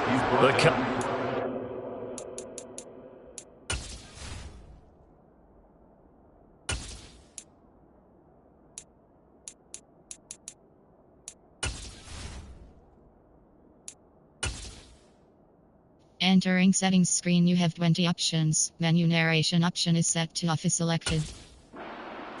That time as he breaks away for 19 with his legs and a first down. So there you go. Save your best scramble of the day for a big-time situation in the 4th quarter, picking up the first. You don't want to use it up early, right? You want to make sure you save it for that exact moment, that key time. And that's what he did, although you and I both know it wasn't planned that way. But what a nice job using his eyes, scanning the field, and realizing when it was time to exit the pocket and go.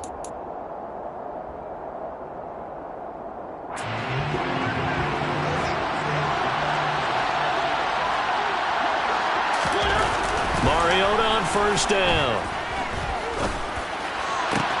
That's going to be caught by Pitts. And they're able to work this to the 25 before it's all said and done. Now Mariota. Got a man. It's Patterson complete. And he'll be marked down right at the 20-yard line. Clock running, and the Falcons moving with a sense of urgency. That's into the hands of Edwards. A loss on that play, and now third down gets tougher. 3rd and 6.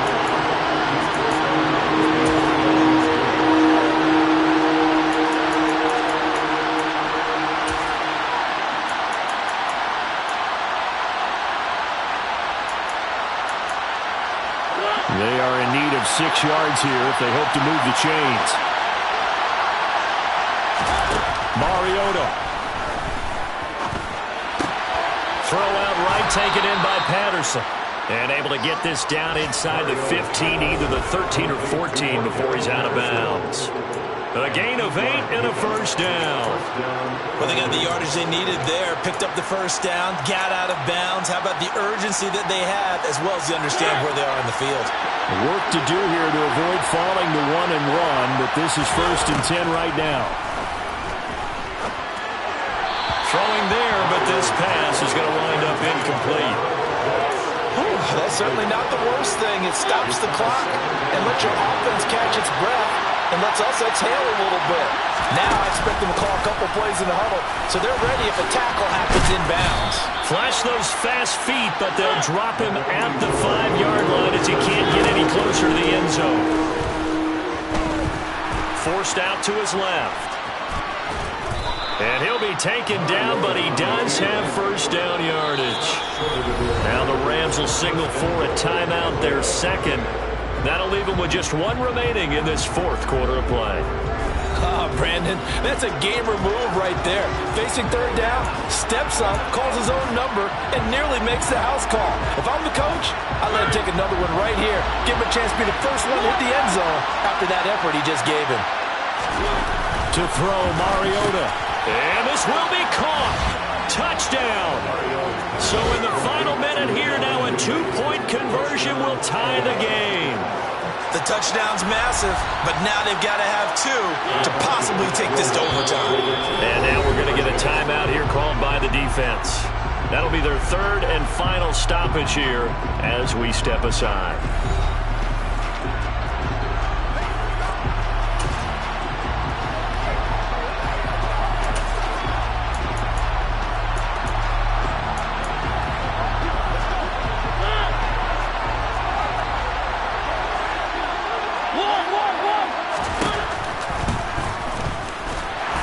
Not going to get there.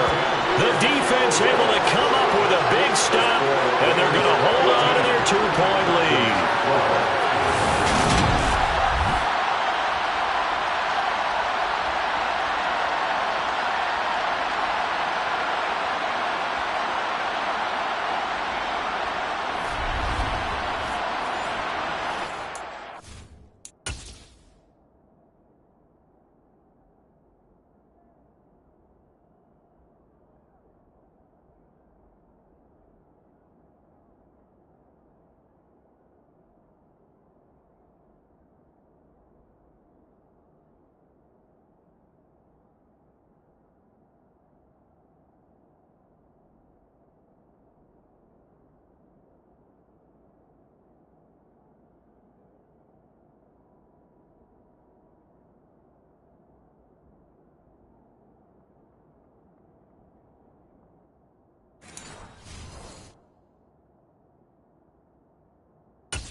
So with just under 40 seconds to go, you figure this is going to need to bounce their way if they have any shot. And this is going to be recovered by the hands team. And that should just about put a capper on this one. 4th quarter, they felt like they needed the football back. Unfortunately, they couldn't get it. And I know we brought analytics into the game, and someone has said here that the data says that when a team's expecting an onside kick, 80% of the time, the team expecting it, they do actually recover the ball, which is what we saw here. I just wonder if that number is much more of a anecdotal type of a number. Kind of like when the coaches tell us, well, when you score on special teams, 93% of the time you win the game. I'm still waiting to see that number is empirical. They'll run on first down with Akers. And he's corralled at the 40, but not before picking up 8. Now the Falcons going to use one of their timeouts as the clock will stop with 33 seconds remaining.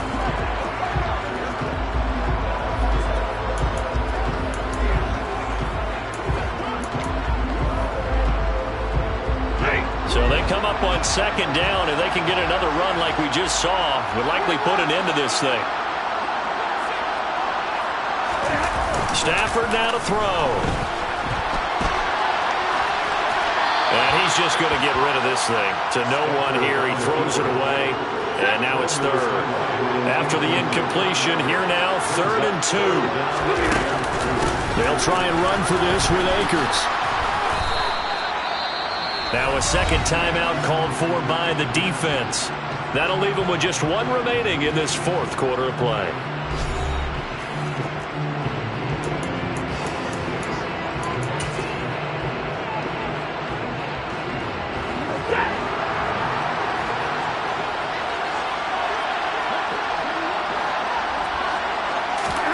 Here we go on 4th. Stafford. And look at this. They get the turnover they needed. It's intercepted. Picked off by Landon Collins. And the Falcons will have the football as this is taken up past the 30.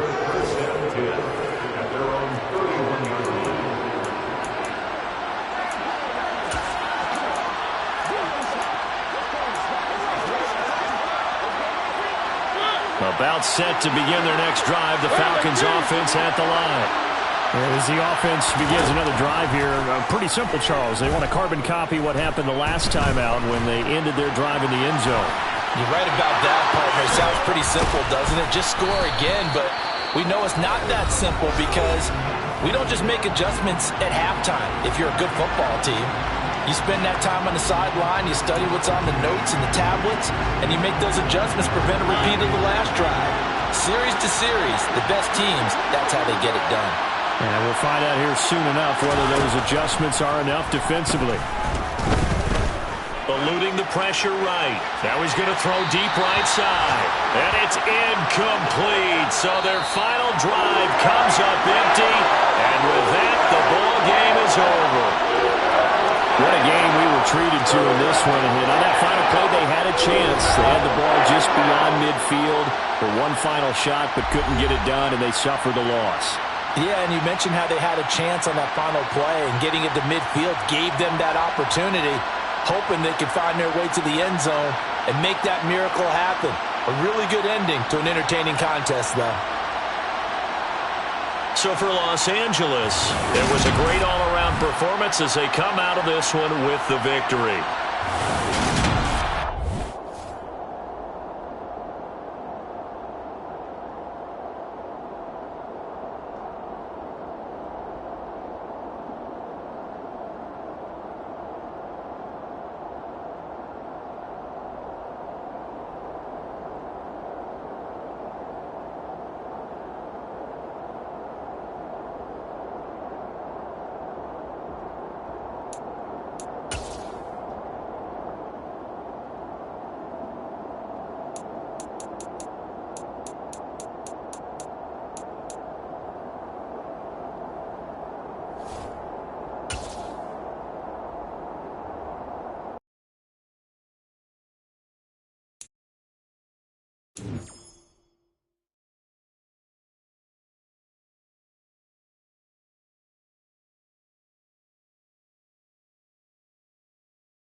These players are on the last year of their contract. Re-sign. Choose from 4 preset offers that range in level of risk.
It's Madden NFL 23, and we'll see the Rams burner at wide receiver.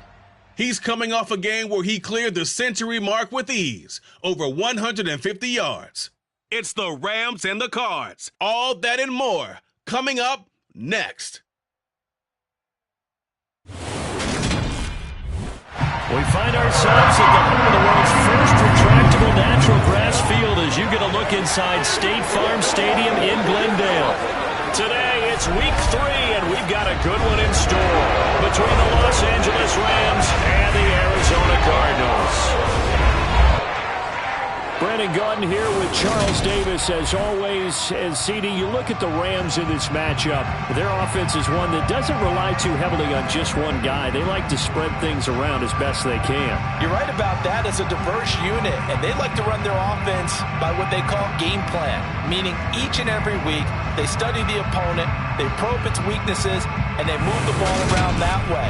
They emphasize who's going to get it based on what they think they'll accomplish in that game. Other teams, they're a system team. They're going to run what they run no matter what.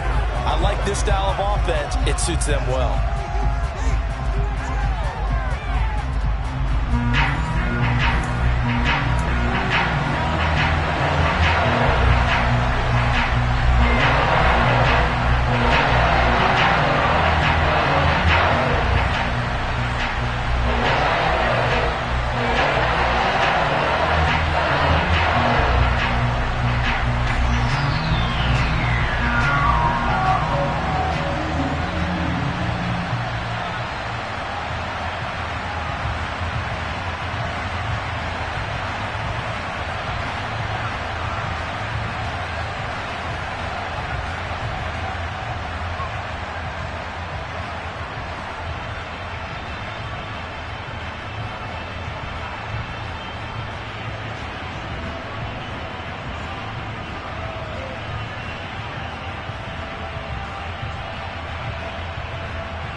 It's the first weekend of autumn, and the NFL is in full swing as off we go on EA Sports. And this will be a touchback as that sails over the end line. Well, here comes Kyler Murray in his 4th NFL season leading this Cardinal offense. Already a 2-time Pro Bowler in his time with Arizona. That was a solid performance last week, wasn't it? 2 touchdowns, no interceptions, ran the team well, won the ball game. Bottom line, may not have been earth-shattering, but it didn't need to be.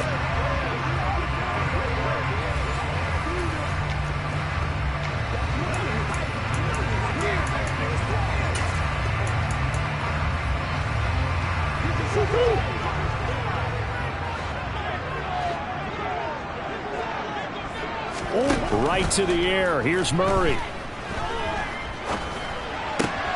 He'll get this complete to Rondale Moore.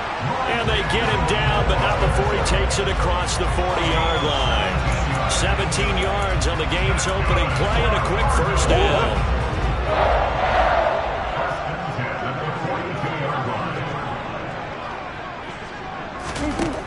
Out of the gun, here's Murray. He'll get this to Connor underneath. They'll wind up getting just a yard, and it'll be second down.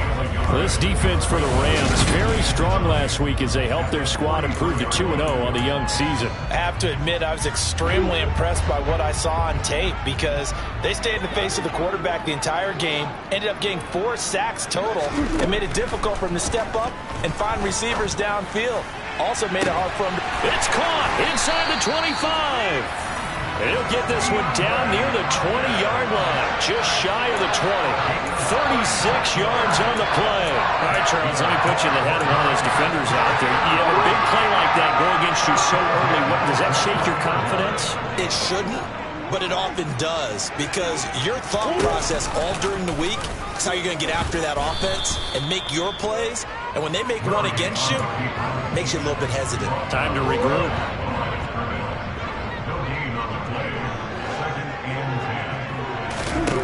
Here's Murray as he sets to throw it. Throwing over the middle, and it's incomplete.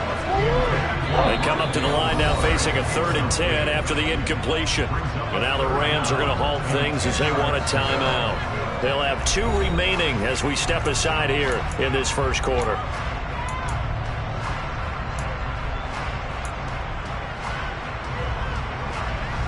An incomplete pass on that last play, and that means they'll need to come up with something here on 3rd down.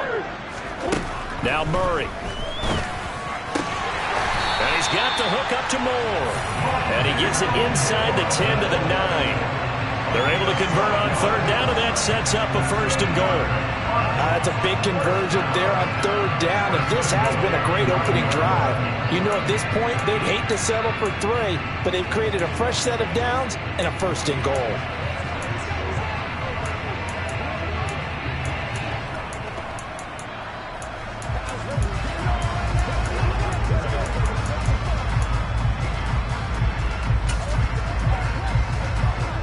A terrific opening drive has them knocking on the door. 1st and goal. Here's Murray. Again, he finds Moore. That's good for a gain of 6. 2nd and goal. Well, that's not just his first, not his second, already his 3rd completion here on the opening drive. And I think it's safe to say that getting him the ball in this game, one of their top priorities. And the top priority for the defense has got to be finding ways to cover him. And I don't think you can have one basic coverage to get it done. You have to throw a number of coverages at him, make him think as he's running downfield, and hope you can create a little bit of havoc. Once again, it's Connor. And he'll take this one in for the Arizona touchdown. James Conner, his 3rd rushing touchdown of the year. And the Cardinals are on the board first here this afternoon. But just power football there, down near the goal line. Give it to him. He's able to push his way across. Yeah, they went heavy there. Sometimes you have those big offensive linemen come in, have to report like they're eligible. But all they're doing is getting a good stance, blocking, and getting their runner across the goal line.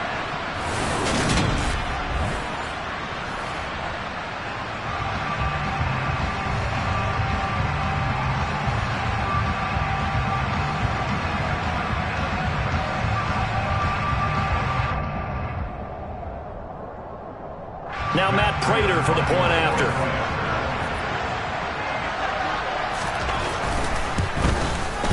And the Cardinals will go up 7-0. So that drive consumes 9 plays all total. And it was a touchdown run by James Conner that was the exclamation mark. After the touchdown, out is Prater to kick. This one fielded at the 5. And a nice return sets him up pretty good here right at the 30-yard line. And here comes Matthew Stafford leading the Rams offense out there. And just as he did last season when he captured his first and the Rams' 2nd Super Bowl title.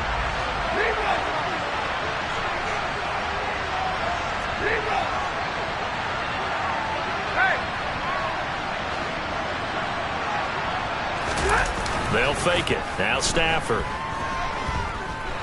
Oh, he's going to take a shot right away. And he bats it away, and it falls down incomplete. Well, how about the challenge we're seeing here in this game early? Man coverage against some fleet receivers.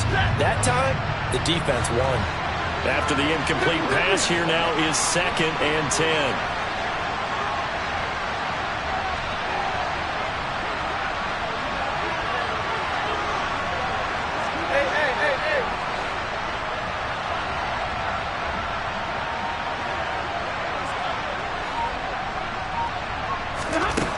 Stafford now to throw. And he knocks the ball away, and it falls incomplete. Haven't been a corner that's worth the salt yet that ever admits to worrying about man coverage. How about the play there, breaking that pass up? Now they face a 3rd and 10 after back-to-back incompletions. Here's Stafford. Going up top for Kupp. And that's caught inside the 30. And he'll be taken down at about the 22-yard line. A very early momentum changer there. Actually a dream killer for the defense because they forced a third down. Felt like they had a good chance to get off the field defensively, and then they got hit with that big play.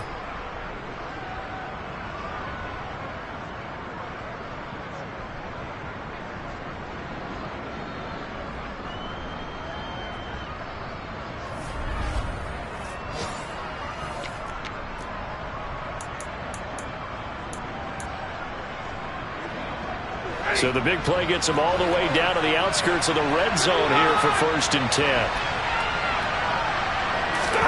They'll fake the give. Now Stafford. Well, he tries to force it in, and it's intercepted. Xavier Rhodes with a pick. And the Cards are going to take possession here at their own 3-yard line. I think that interception happened for 2 reasons. Quarterback gets outside the pocket and panics a little bit, and receiver doesn't make sure he's absolutely in an open spot. So there's a guy lurking, took the ball from him. Yeah, so don't wave your arms, right, as a receiver if you're not wide open. Got to know that you're open. Otherwise, just don't do it. And they'll get him down up past the 15. They were looking for a cushion from that end zone. He gave it to him, 15 big yards. Thanks to that last play, a little more room to operate. 1st and 10 at the 18. Here's Murray.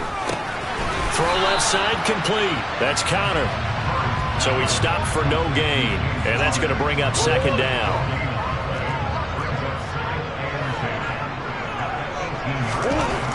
Murray going to throw. Caught by the tight end Ertz. They get 7 out of that, so they're left with a 3rd and 3. Let's not quibble about the gain there on 2nd down. That was a positive play because that was a take-what-you-can-get situation. Got out to the tight end. Now it gives them a much better opportunity to convert on 3rd down. They'll try and run for it with Connor. Oh, look at the juke. And brought down, but not before reaching the 45-yard line. That good for 19 and a 1st down. That was good, tough running right up the middle. And if the defense can't pen...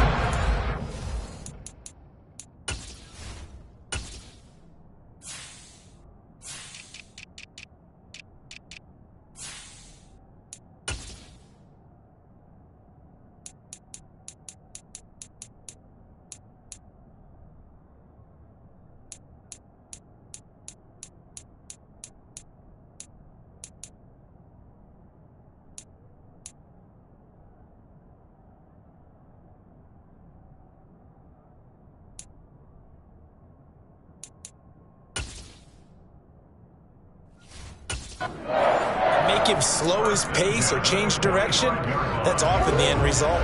So after 2 first downs, they get another here. 1st and 10 at the 45. To throw, it's Murray. Flushed out right.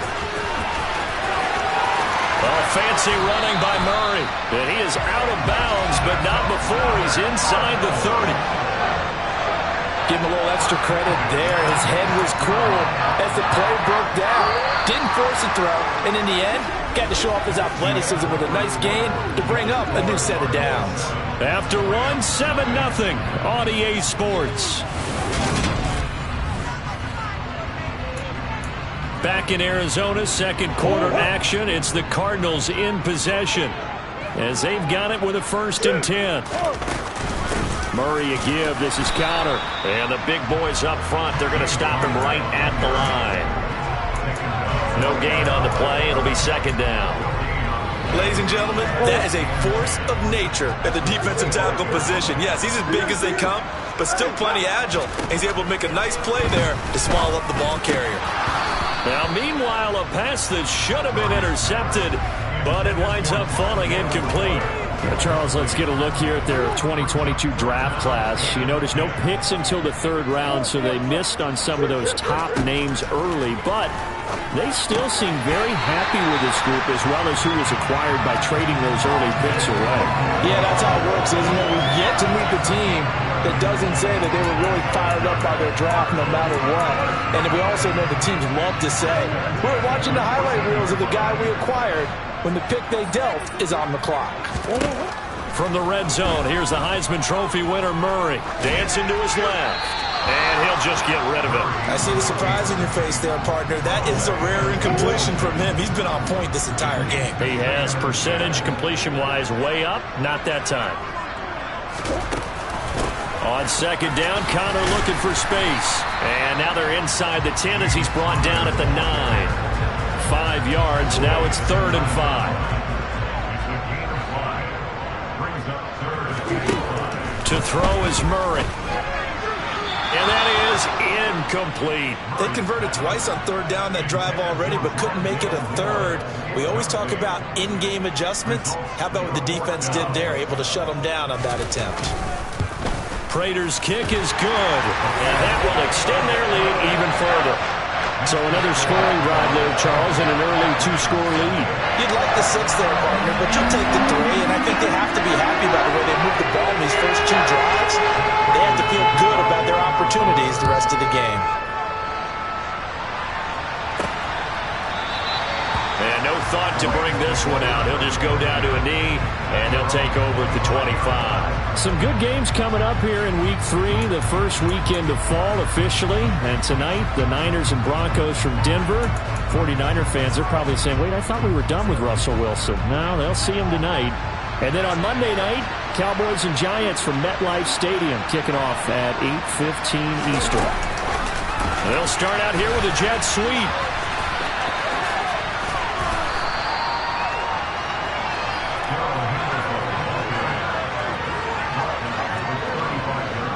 A good gain on first has him set up with second and just a couple of inches now from the 29.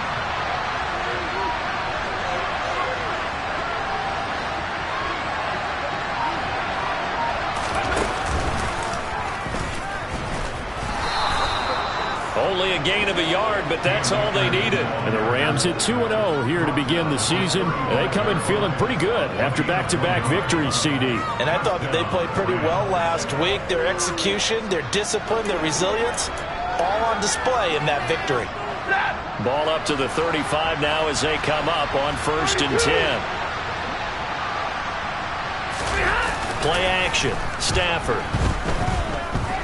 Escaping the pressure right. He'll let it go deep for Beckham. And it's incomplete. Took a shot, couldn't connect. It'd be interesting to see what he decides to do the next time he's in the position we just saw there. Outside of the pocket, takes a throw downfield, it turns up incomplete. I wonder if next time he might take off and run. Here's 2nd and 10 now from the 35.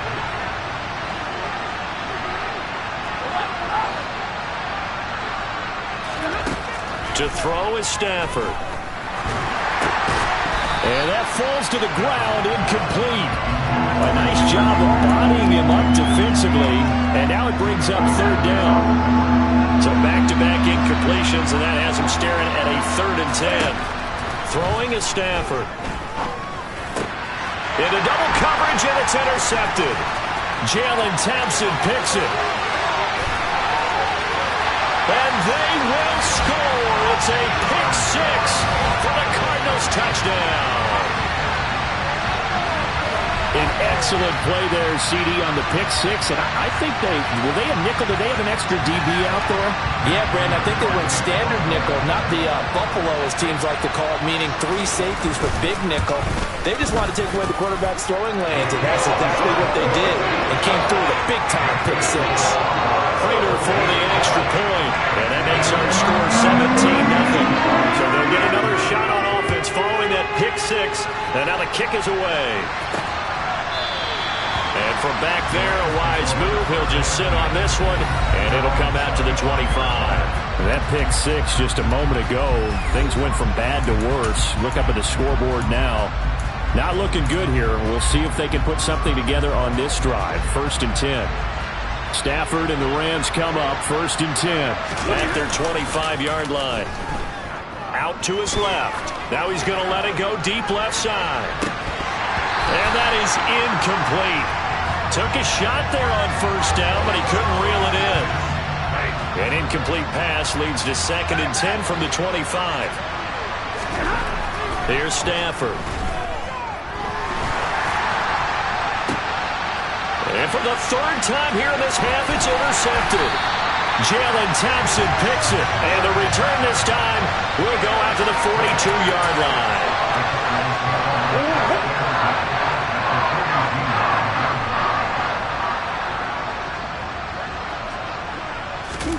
After the turnover, here's Murray. And he finds his tight end. It's Ertz. And he'll be marked down at about the 26-yard line. So many times in my career I've heard coaches talk about completions are one thing. As long as we're there at the catch and we get guys on the ground, we can live with that. But if you're going to give up 10, 12, 15 yards after the catch, then your defense is going to be in a lot of trouble. He's got the connection to Moore. And he's brought down here just outside of the 20. He decided to run a hitch route. It really helped to have a guy who could turn it loose. And, boy, he rifled one in there on that one. Not much run after catch, but it worked really well. To throw again on second down. Murray, screen pass to Connor. And he will lose yardage here back at the 23-yard line. It'll be a loss of 2, maybe 3 on the play. 3rd and 7 now. So 7 yards from the first down here as they come up to the line of scrimmage.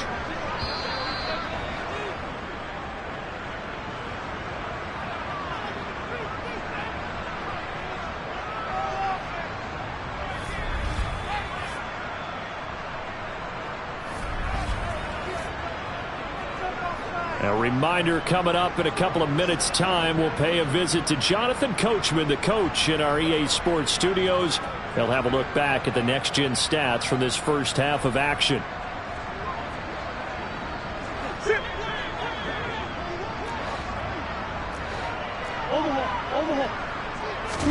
Murray to air it out again. Now they go screen. It's complete. And they take him down, losing yardage back at the 27. They'll wind up losing 3 here on the play. And that's going to bring up a 4th down.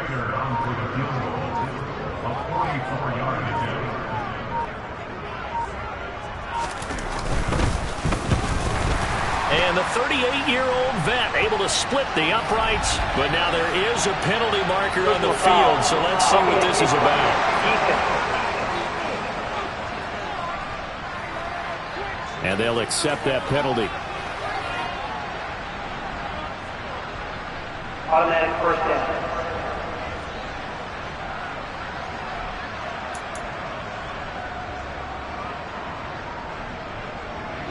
The roughing the kicker called on 4th down. What a big break. Leads to a 1st and 10. Throwing again, Murray. Caught left side, Hopkins. And this will leave him a yard short. Nice pickup of 9 yards on 1st down. Now a timeout called for by the offense as they'll stop it with just over a minute to go before halftime.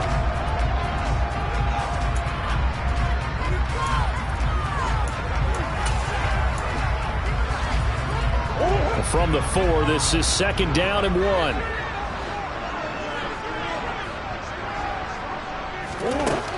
Throwing now is Murray. And Hopkins has got it. Touchdown, Arizona. A great effort there. His 2nd touchdown on the season. And the Cardinals continue to pull away here in this first half. That score that they just... It's a tough one for their defense to swallow because they've had a tough time through the first 2 quarters. They really were determined to get a stop there. Unable to do so, that makes their comeback hopes that much more difficult. Well, PAT would extend their lead, but there is a flag on the play.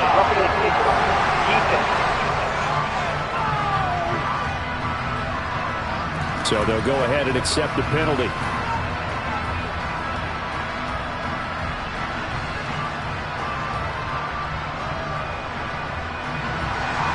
After the roughing penalty on the PAT, they'll kick off from 15 yards further upfield.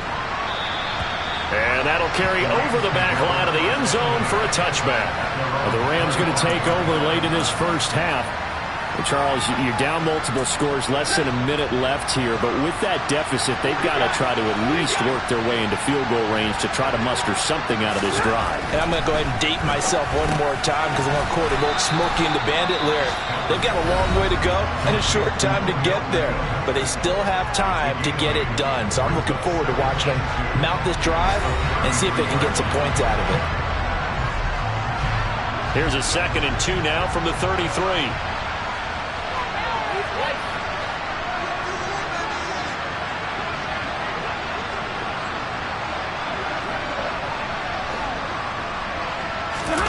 Off of play action. Here's Stafford. He's going to go for a big play downfield. And he drops it incomplete. And their struggles continue here. This team is not going to make it easy for you. They're a physical group, and we just saw it there on that play. They came in, made the contact, just as he's trying to haul it in.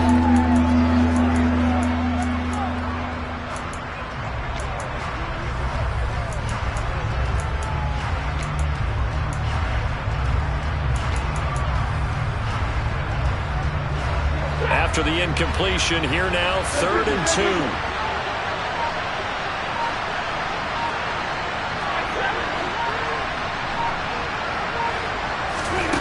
Stafford. That's out to the flat for Akers. And he's going to be taken down. Plus, there's a penalty flag in the backfield. They may get 15 more on top of this.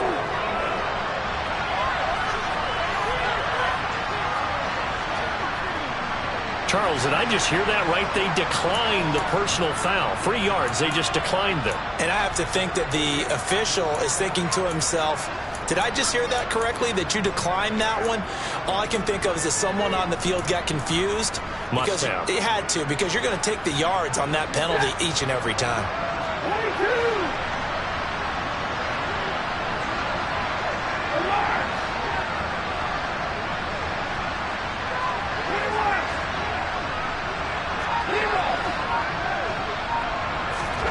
Now a 1st down throw. Stafford.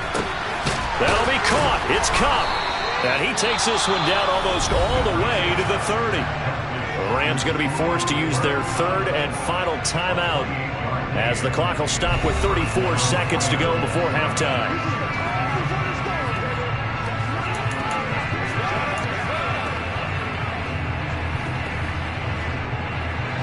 This offense finding its legs now. Here's another 1st and 10. Now Stafford. Touchdown, LA! Tutu Atwell. His first touchdown here of the new campaign. And the Rams are on the board here in the final minute of the 1st half. Down 3 scores already. This game was really in danger of getting away from them. They needed a drive like that, especially on the road. Not only to calm themselves, but maybe tamp down the crowd a little bit, because everything was against them. As you noted, this game could have gotten away from them very easily, but instead, the calming drive, now they have a little bit more confidence. Okay, we're back in it. All right, we're ready to go. That was impressive. And the defense now needs to reciprocate.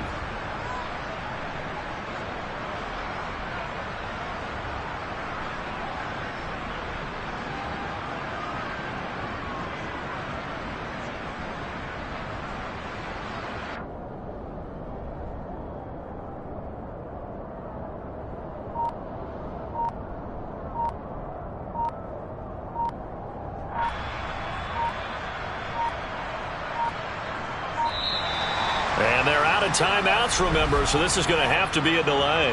Delay of game, option. That flag accepted, and it backs the offense up a little bit. Another attempt now from 5 yards further back.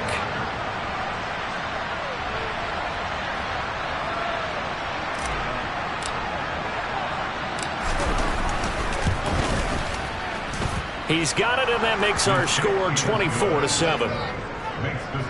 The drive summary that time, 5 plays. And the result for the Rams, a touchdown.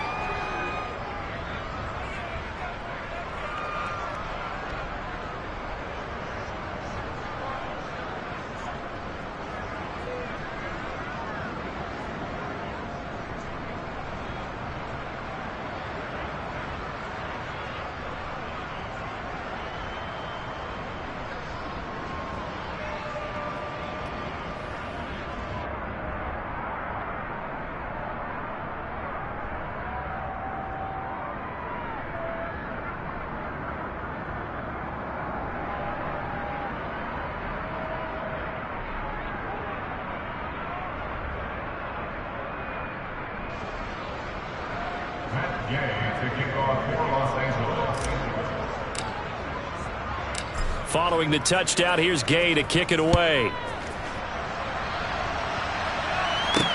Fielded just outside the goal line.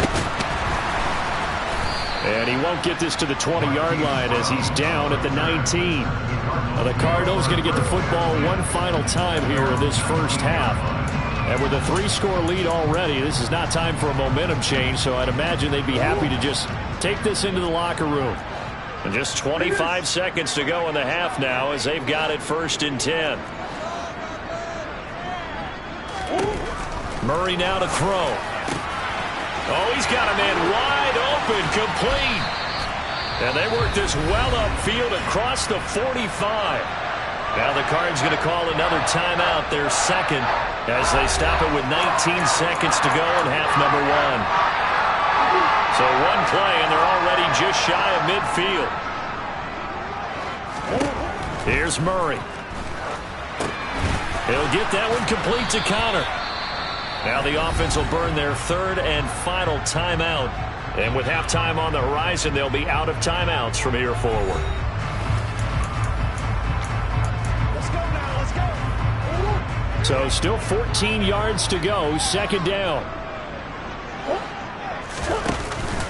Connor up the middle.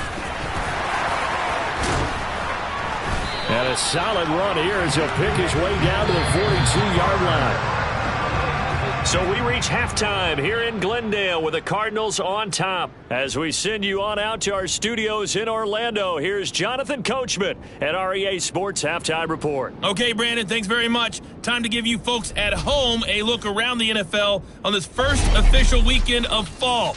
So let's get to it. We'll start up in the Pacific Northwest at Lumen Field. And we will skip the highlight show this week. Get right back to this Week 3 matchup. All right, Coach, thanks very much. Fine work as always as we welcome you back for quarter number 3. The Rams set to receive the second half kickoff, and they trail here as we resume play. Fielded just outside the goal line. And they will wrangle him down a couple yards shy of the 30. Matthew Stafford and the rest of the Rams offense set to take over once more. And he's got to be wondering what happened in that first half. 3 interceptions, very uncharacteristic. And even the great ones go through phases like this, like what we just saw. And most of them, they have such a mental capacity to throw it out and essentially start over. I think that's where he's headed now. He's got his opportunity to throw it out. Let's see how he does. He'll be hit down at the 33, 5 yards on the play. That ground game contained again there, Charles, and that's really a big reason that they're trailing right now. And give a lot of credit to that defensive front. That's exactly what they worked for all week, to try and take away the run game, make them one-dimensional. In the battle of game plans, theirs has been superior. Stafford's throw pulled in by Atwell here. And they're able to work this across midfield to the 48. Well, we talk all the time about playing situational football. Right now, I think the scoreboard is dictating what they need to do. Where they are in this game, they've got to push the ball downfield, take their shots, try and get big chunks of yardage in a short amount of time. That was a nice play there. And he'll manage to pick up about 4. It's 2nd down. Following the pickup of 4, here's 2nd and 6.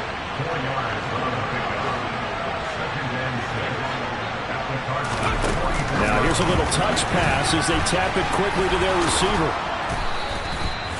9 yards to pick up there, and it's a 1st down.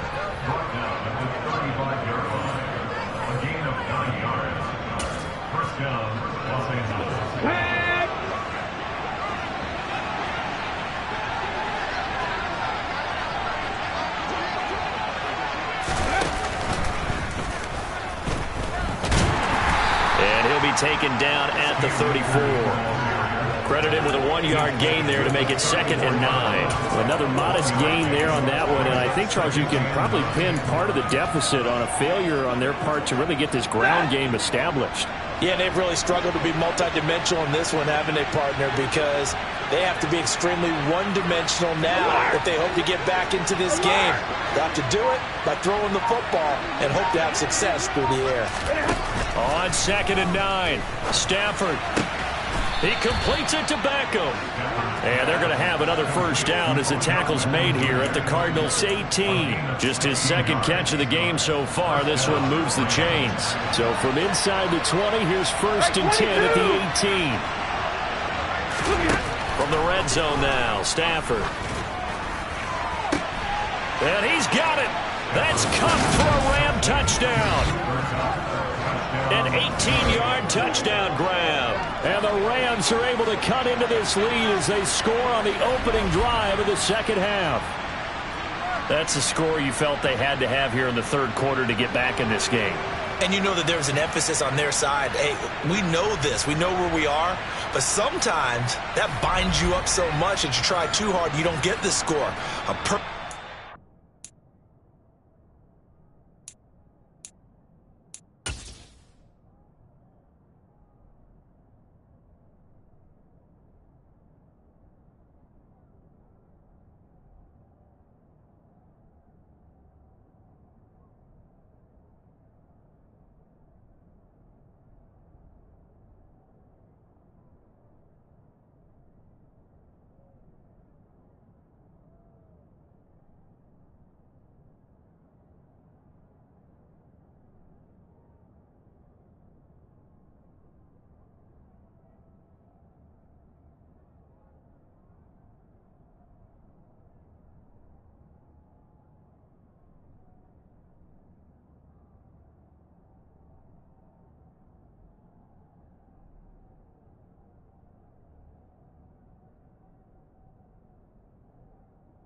urgency, yet relaxed enough to get it done.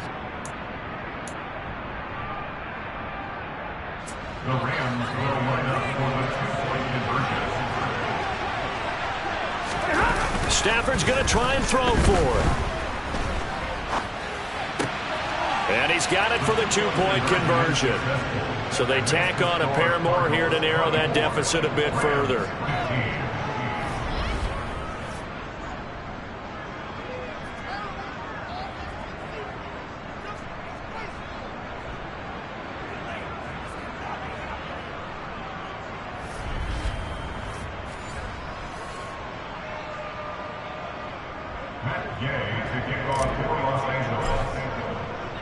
After the touchdown, it's Gay to kick this one away.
And this will not be returnable. It's out of the back of the end zone for a touchback. So here are the Cardinals to take over. They've won 2 straight, and they lead this one as well as they come up on 1st and 10.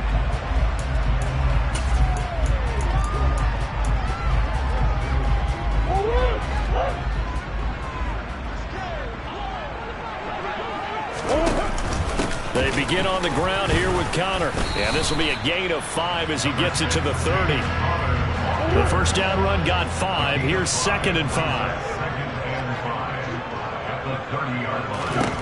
Murray going to throw. Ertz over the middle.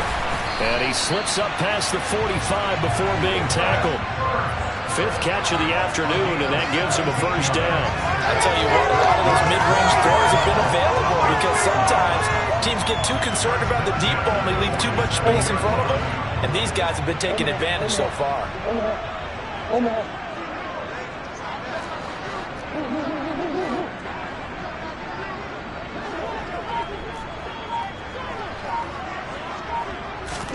Throwing on first down is Murray. Got his man complete over the middle. That's Moore. And he's going to be taken down right at the 40-yard line. Holding. Offense. So they will tread backward on the holding penalty. And I know that they're going to get coached up and they'll get yelled at a little bit, but let's face it, it is hard not to do at the speed and pace that they play. They run behind center with Connor. And he'll get it down here to the 43. 54 yards rushing now on 8 carries for him so far. The incredible story of James Conner continued with one of its best chapters yet in 2021. Landing in Arizona, Conner was 2nd in the NFL with 15 rushing touchdowns and made his 2nd career Pro Bowl. The Cards gave him a new 3-year deal, ensuring that his story will continue into the future. Right back to Connor here on first. And he is met quickly in the backfield. Down he goes, folded like a lawn chair. 2 yards the loss, 2nd and 12. With his size, he's a tough man to bring down, but they do a nice job there stopping his progress and not allowing him to get back to the line of scrimmage. On the counter, it's Connor. And he is met in his tracks behind the line of scrimmage. Back-to-back 2-yard losses, and that sets up a tough 3rd and 14. I'll tell you what, this defense hasn't played its best, but they're still right in this football game. And if they keep making plays just like that, they're going to give their offense a chance.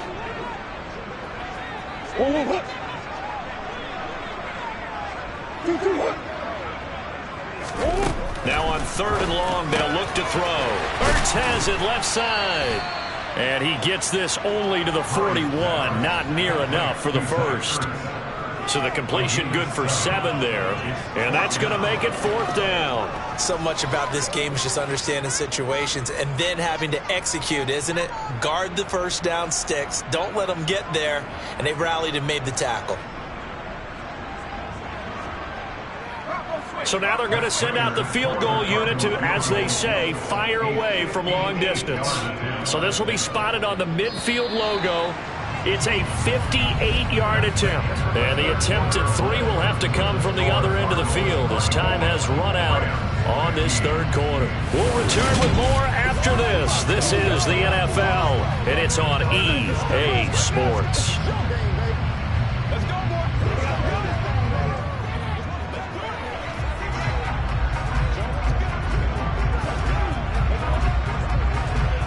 So here we go. Maybe the biggest kick of the game forthcoming.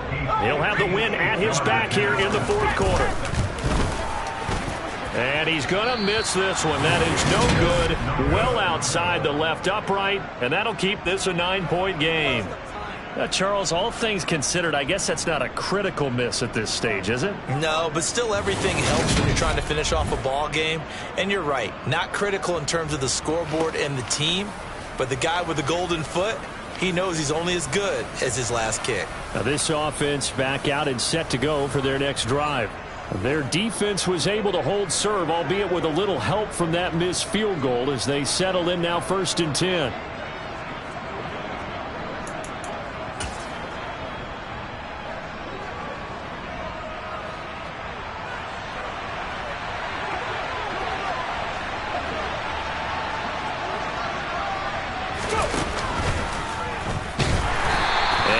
swallowed up right at the line of scrimmage. No gain on the play there, second down. And as a defensive end, getting off the ball quickly, swarming to the football, making a tackle, that's what we saw right there. Yeah, that's what their job is, and really a lot of the time they have to throttle back a little bit in the run game because you know those defensive ends are like in a sprinter stance. They're just headed straight for the quarterback. That was good recognition on that play to hold them to no gain. They try to throw on second down, but this one is incomplete. So another incompletion there. He's hitting on fewer than half his pass attempts in this one, and that is not a winning formula. Yeah, so let's make sure we give a little bit of credit to the defense here. They've given him a lot to think about, a lot of different looks, and he seems a little bit confused trying to complete passes. And now the third down throw incomplete as well.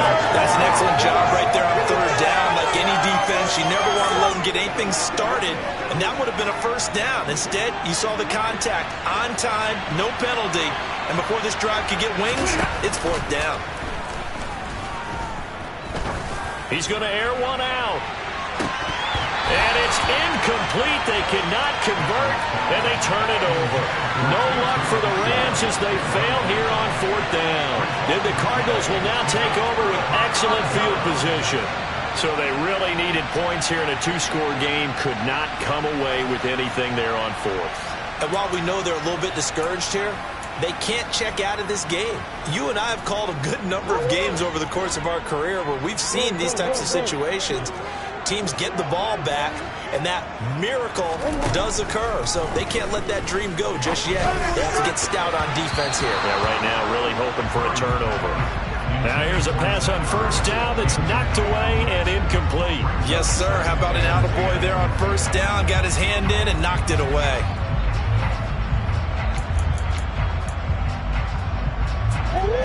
So after the incompletion on first, now second and 10.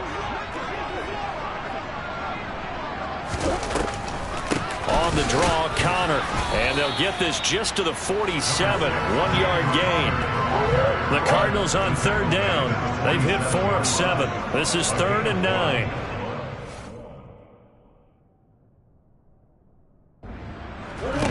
Here's Murray. Over the middle, complete. That's Brown. And he'll get this to the 40, but that's still going to be a few yards short of the first down. And now the Rams are going to halt things as they want a timeout. It's just their first. They'll be down to 2 remaining as we step aside here in the fourth quarter.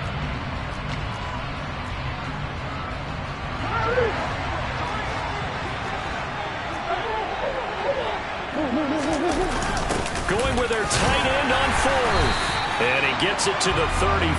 Good enough for the first. They're able to keep the drive alive. 7 yards that time, and the decision to go for it proves to be a good one. Now the Rams will signal for a timeout, their second. That's going to leave them with just 1 remaining here in this fourth quarter.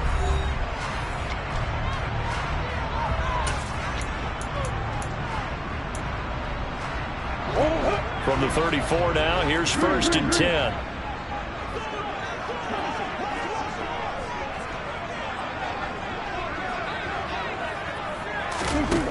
Now Murray. Toward the center of the field, but it's incomplete. One of the best routes, one of the favorite routes of any play caller. He just ran that one. Nice little angle route. That's supposed to be a catch, and usually it is in running back drop. Yeah, I mean, he's a running back, but he's got hands. He should have caught it. 2 yards the loss, and now 3rd and 12. Partner, so much for situational football because that's the absolute last thing you want to do when you're protecting a lead in the fourth quarter. Not only do you lose yardage, but you find a way to go out of bounds and stop the clock.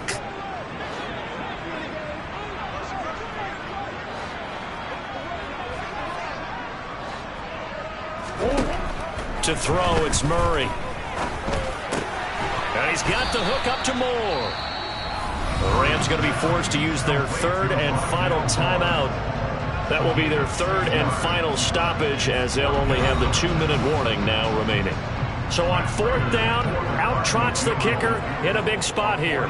From the right hash, it's a 46-yard attempt. Prater's kick is good, and that will extend their lead even further. So that maybe not a knockout blow, but I suppose certainly every little bit helps when you're trying to salt one away in the fourth. Well, the possibility of being beaten by 2 late touchdowns or at least sent to overtime does exist. But time, definitely a big factor at this stage of the game, is in their favor. And a fair catch signaled for and taken successfully. The offense for Los Angeles returns to the field. And last time, went for it on fourth, didn't get it. See if they can pick themselves up off the mat and do better this go-around. Sometimes I have this vision of coaches writing notes to themselves before a game. And sometimes that note says, be aggressive, stay aggressive. Maybe that's what we saw in the last possession. Yeah, they were very aggressive. This time, will it result in points? We'll find out. I think they want to start getting back into this game. It behooves them to get better on first down. Yeah, certainly not what they were looking for there out of the opening play of this drive. Now a play fake and it's Stafford. He'll buy some time right. Across the middle, and this pass complete to Cooper Kupp. And they get him down, but not before he takes it across the 40-yard line.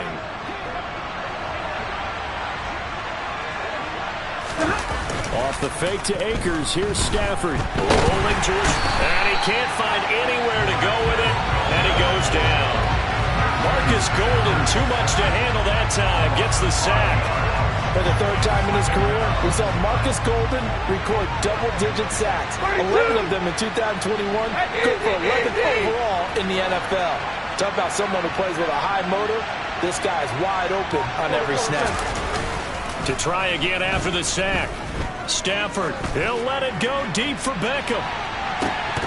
And this is dropped. Oh, it's incomplete. He had a big gainer in his sights, but he could not reel it in. Give him big credit for his coverage right there, because when he saw the route break deep, he stayed in position to prevent a completion while avoiding any risk of a flag. An incomplete pass on that last play, and that means they'll need to come up with something here on third down. Stafford. Going up top for Kupp. And unable to connect. Incomplete. I'll give them credit. They took their shot, but it's going to bring up fourth down.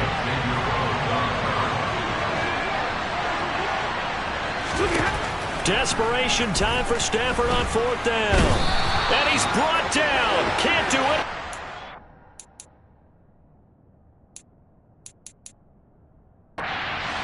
It's a sack and a turnover on downs. So now with a little over 2 minutes to play, the road back gets very difficult. Difficult, but still not impossible if they go ahead and play this thing out. Now the defense has to come up big.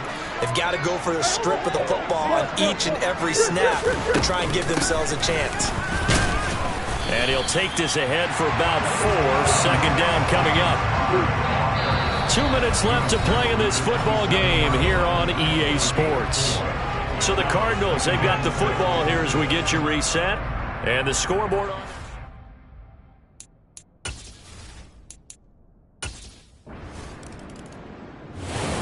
So it's a win here for the Arizona Cardinals. And we talked so much about the turnover battle determining who wins and who loses. This game, no exception. They didn't turn the ball over at all, and they go on to victory. They look like a smooth operation in this one, didn't they? Because you look at every facet of the game, they handled their business.